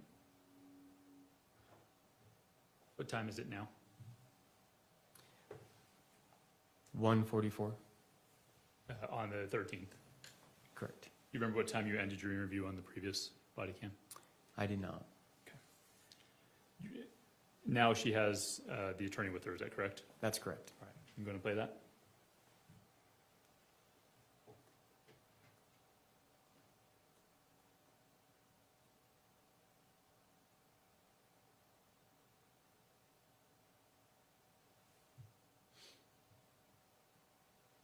There should be audio.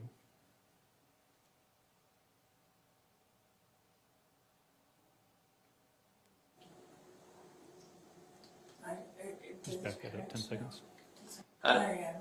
No, not at all. Okay. A little bit more, please.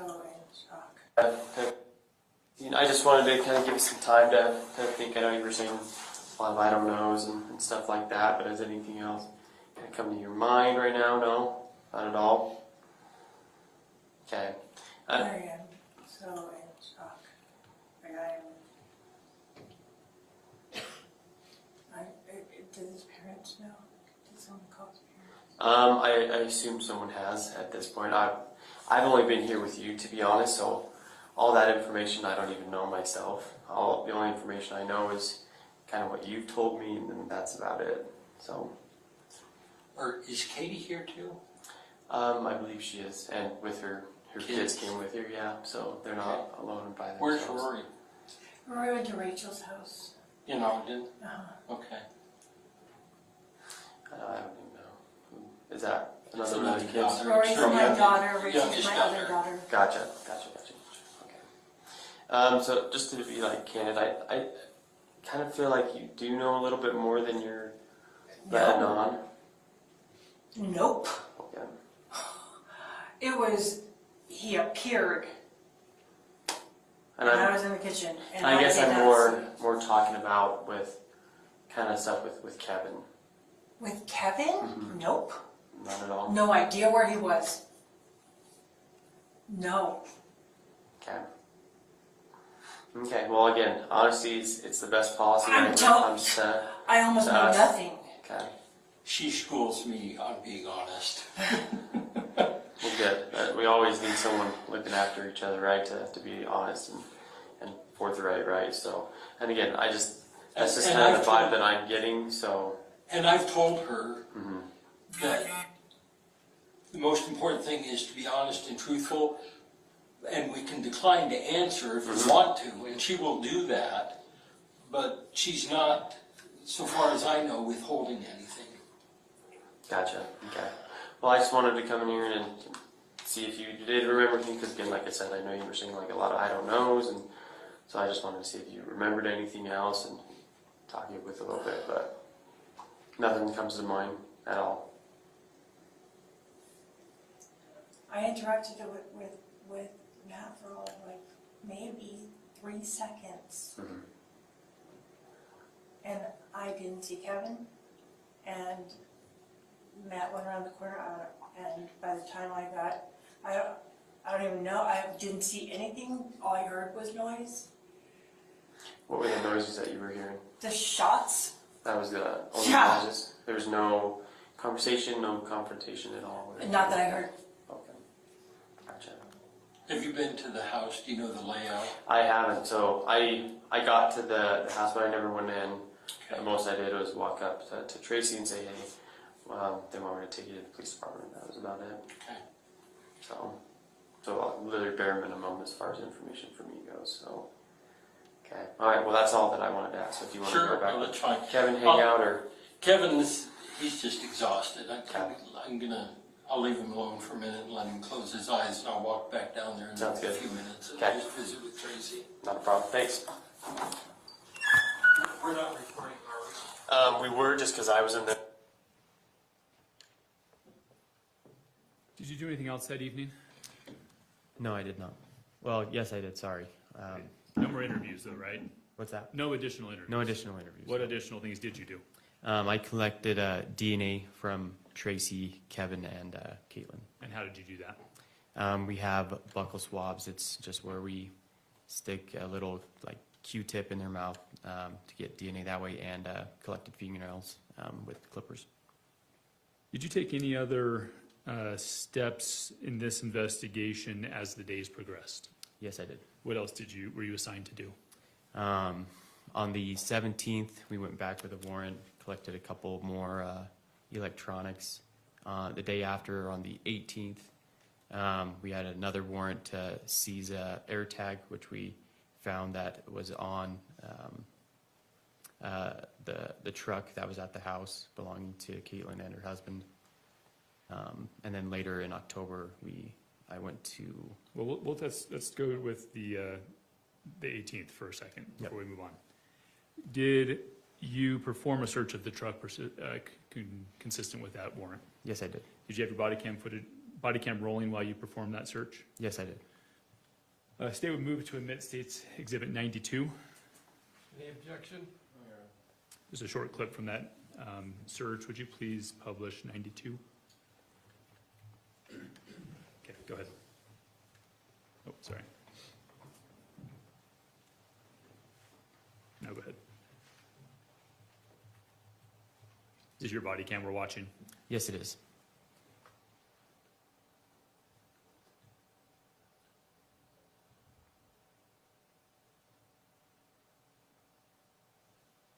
Who is that there with you? That is Detective Wetton. Thank you.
Pause it there for a second, please. What is the video depicting right now? That is me holding the air tag. And where was it found? In a little, I don't know if it was a trash bin or just a container, a little felt container that they had in the truck. Okay, was it at the bottom of it? Yes, it was. Okay. Did that end your involvement for the initial arrest of Kevin Ellis? Yes. Did you eventually participate further in this investigation? Yes, I did. What additional steps did you take? In October, we received another warrant to arrest Tracey Grist. And anybody else? Not as far as I was concerned. No. You were only assigned to one warrant? Yes, I was. Okay, thanks. Pass witness. Cross?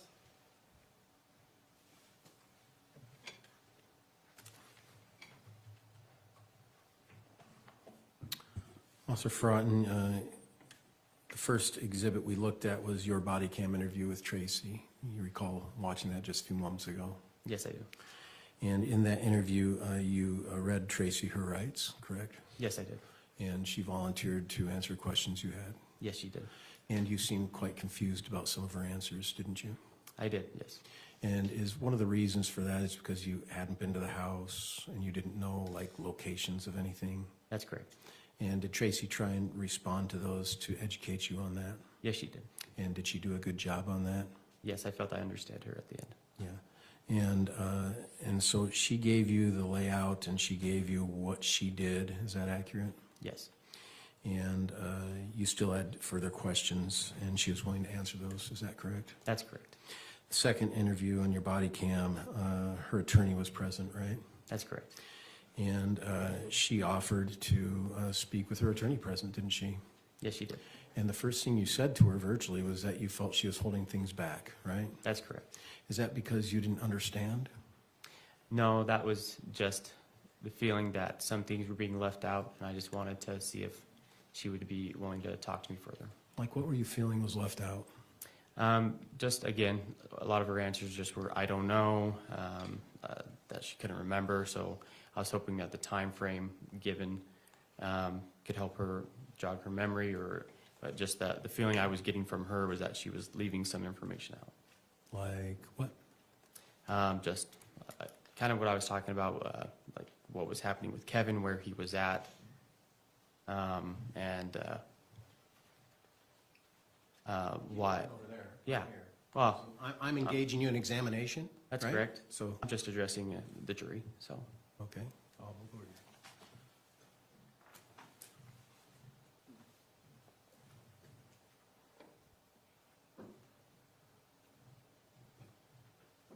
Officer, have you been trained how to testify in court? I would say I've probably been to maybe one, maybe two. Officer, have you been trained how to testify in court? Like I said, I've been to probably one or two trainings. Okay. And you keep avoiding my eye contact, and you keep making contact with the jury, and is that something you're trained to do? Yeah, the trainings that I've gone to say to address the jury when asked questions. And why is that? That's just what they tell you to do. So they tell you not to address the person who you're engaging with a conversation. You're not going to object to relevance. I think it's relevant. I'm going to allow it, but I think you kind of beat that horse to death. All right, I'll let the horse go then, Judge. Officer, my client is Tracey Grist. You understand that, right? Yes, I do. She cooperated with you when she was interviewed with you, correct? Yes, she did. When you collected the air tag, you found it from a canvas bag that was in the truck, right? That's correct. And then when you arrested Tracey, did she cooperate with you? Did she run? Did she flee? Did she try to do anything like that? When we I'm sorry, opened did the she door, run? Did she flee? That's what I'm getting to. When we opened the door, she did run up the stairs and she was told to stop. So she was going upstairs? That's correct. Okay. Was there an exit upstairs? Not that I'm aware, no. Okay. And was Kate living at that house at the same time? It was at a different apartment in, I believe, Salt Lake County. Okay.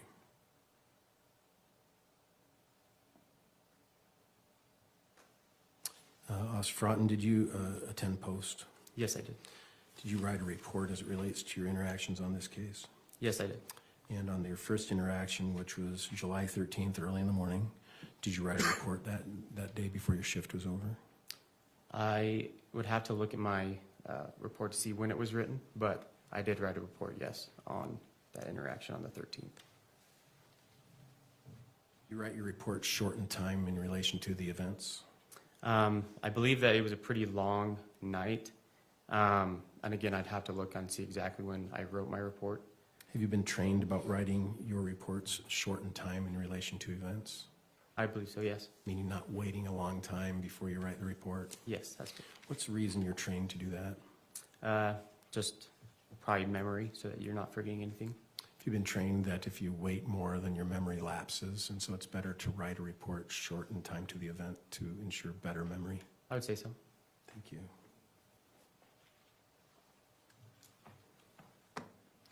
One more, Officer Fraton. I just want to look at my notes. One second.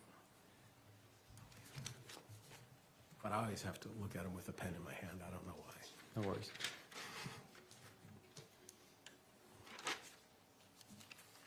And you've been an officer 8 years? That's correct.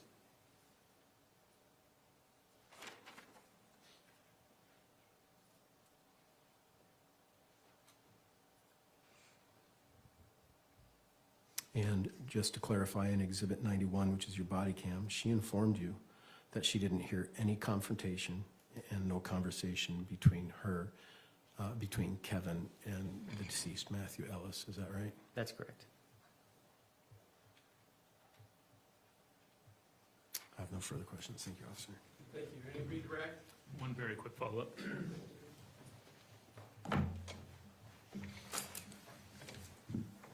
When writing your report, do you have any tools available to you to refresh your memory?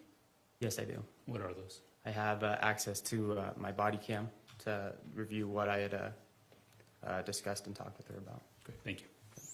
That'd be great. Recross? No, Your Honor, thanks. May this officer be excused from his subpoena? Please. Yes. Thank you, officer. Thank you, Your Honor. The state calls Sergeant Fomina. Thank you.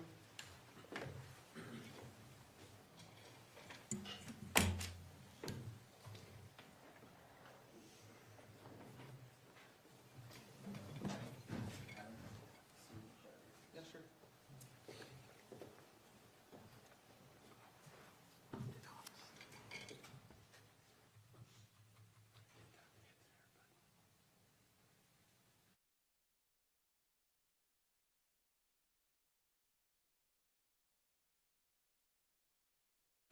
You raise your right hand, I'll swear you in. You swear or affirm under the laws of the state of Utah, penalty of perjury, that the testimony given this matter is true, that you're Christ, son of God. Yes. Good. Please have a seat up there.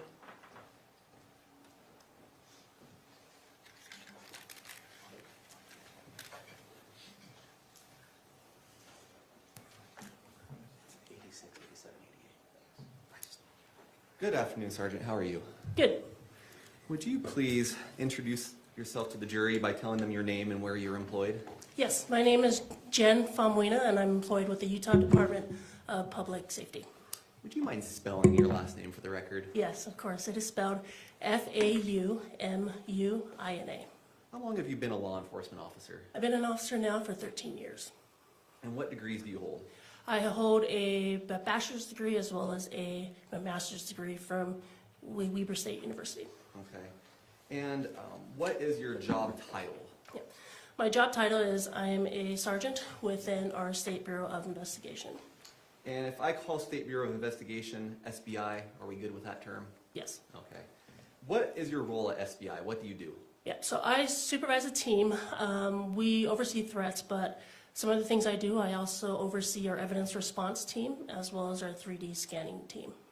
Is the 3D scanning team related to the Faro technology? Yes, it is. And do you have specialized training to work with Faro? Yes. And what would be your experience level with Faro technology? Yeah, so I've been trained as a user for this technology as well as I'm also trained as a certified instructor for it. Thank you. Could you explain to the jury what a Faro scan is? Yeah, you bet. So a Faro scanner, what it is, it's like a really big, or I wouldn't say big, but it's a high precision 3D device that's placed on a tripod. And with this device, it acts similar to like a flashlight.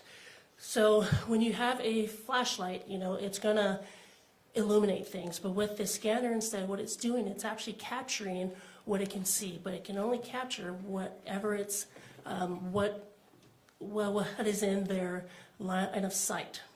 And so once it captures all that, it's then able to create basically a 3D digital version of the scene. But however, like I said, it's only within the line of sight. So For example, if we're to capture this courtroom here, what we'll do is that we'll actually move that scanner to other areas within this courtroom, so that it can capture things that were not, I guess, were out of view or were blocked in some way from other locations. And with the points, or with what it's capturing, it is then able to be combined together to create this final product, or what we like to call a 3D digital version of the scene, so that it allows others to see it as well as view it as it existed at the time it was captured.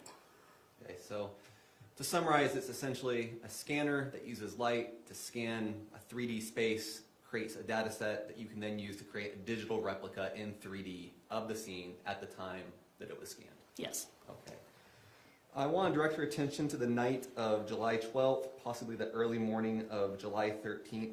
Was SBI asked to assist American Fork PD on that day?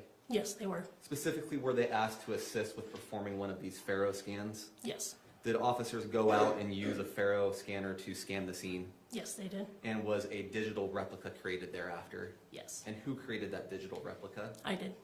And to just be very clear, the digital replica is up the point in time where the scan is made. Is that right? Yes, that's correct. So if the police or paramedics or anyone else has already been through the scene, we're capturing the scene after that has happened. One more time, sorry. If the scan has happened after police or paramedics have come through the scene, we're capturing at the point in time of scanning, even if it's after all that. Yes. Okay. In the context of a Faro scan, what's a flyby? A flyby is basically like the visual walkthrough of the scene, but instead you can view it on your phone or computer instead of actually being there. State moves into evidence exhibit 86, the flyby of this case. Any objection? No, Your Honor. So ordered, thank you. Publish to the jury, please. And play when it's on their screen. Okay, go ahead.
Could you back it up 1 second before it flips perspective?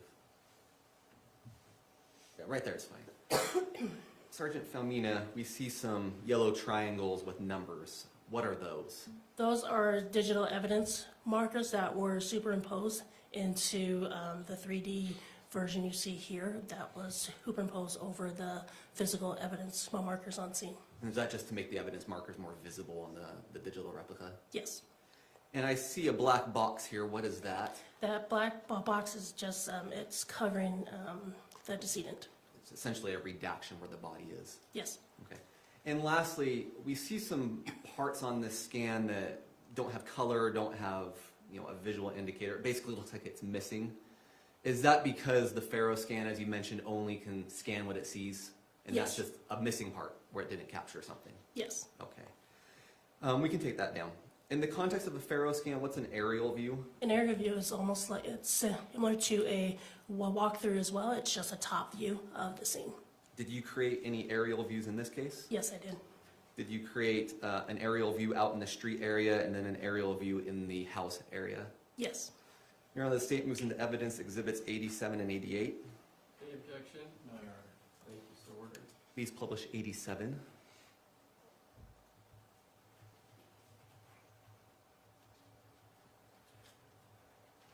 Okay, what is exhibit 87? This is the top view of the residence as well as the street view. Okay. And then please move to 88. And what is 88? This is the top view of the residence. And are these the same evidence markers in black box for the body? Yes. Thank you. Nothing further, Judge. Cross. Thank you, Ms. Nickman. May we release the witness from the subpoena? Any objection? No objection. Thank you. Can we take a break real quick, Your Honor? Yes, let me talk with both of you. So let's take a brief recess for the jury. All rise for the jury.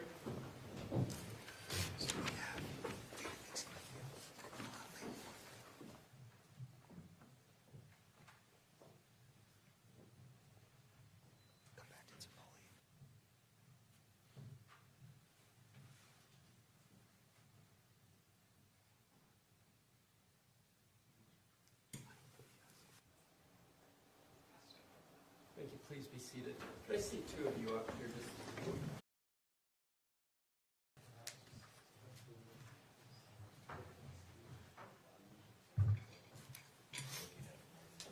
so we're back on the record matter, State versus Grist, 2411070. We're bringing the jury back for a recess for the evening.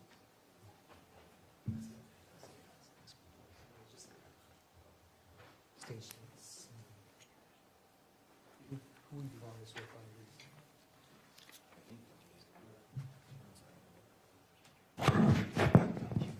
All rise for the jury.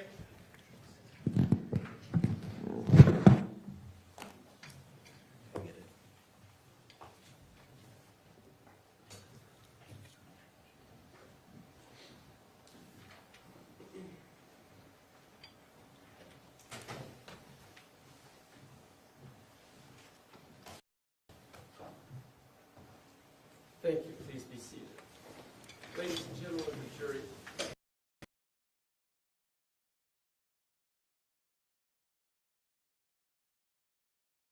I have some announcements and some directions for tomorrow and this evening. We're ahead of schedule. That's always a good thing. So we're going to recess for the evening. I'm going to let you go home. We're going to start tomorrow at 9 a.m. for a couple of reasons. One, we're supposed to have bad weather tomorrow. You know how we are in Utah. When we get bad weather the first time, everybody drives like they've never seen snow before. So if we start at 9, we'll have a sunny, beautiful day. If we start at 8:30, it'll be a blizzard. So we're going to shoot for 9 and have it be sunny. Also tomorrow, we're going to have an extra hearing. I think we've got an extra trial going on. And just it's going to be a very crowded courtroom or courthouse tomorrow. There's going to be extra security, maybe extra media present. Please keep in mind my admonition directions about talking about the case or doing any research about the case or forming an opinion about the case, especially tomorrow where it may be a very busy courthouse. If anybody approaches you to talk to you about anything, please tell them no and then inform one of my bailiffs or my judicial assistant immediately. This admonition is critical for everybody, so please follow through with that. We'll see you at 9 a.m. in the morning and we'll be in recess for the evening. All rise for the jury.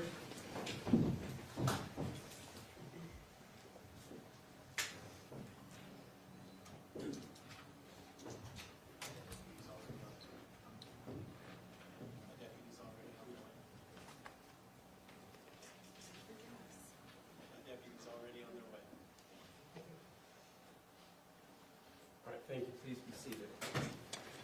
All right, before we formally recess inside the courtroom, anything that the state needs to address the court No, Your Honor. or put on the record? No. Mr. Facemeyer? No, Your Honor. Defense? All right, we'll attempt to see if we can get that second TV back. We can't promise anything, but we'll do our best. All right, that in mind then, ladies and gentlemen, we're in recess for the evening. Thank you. All rise.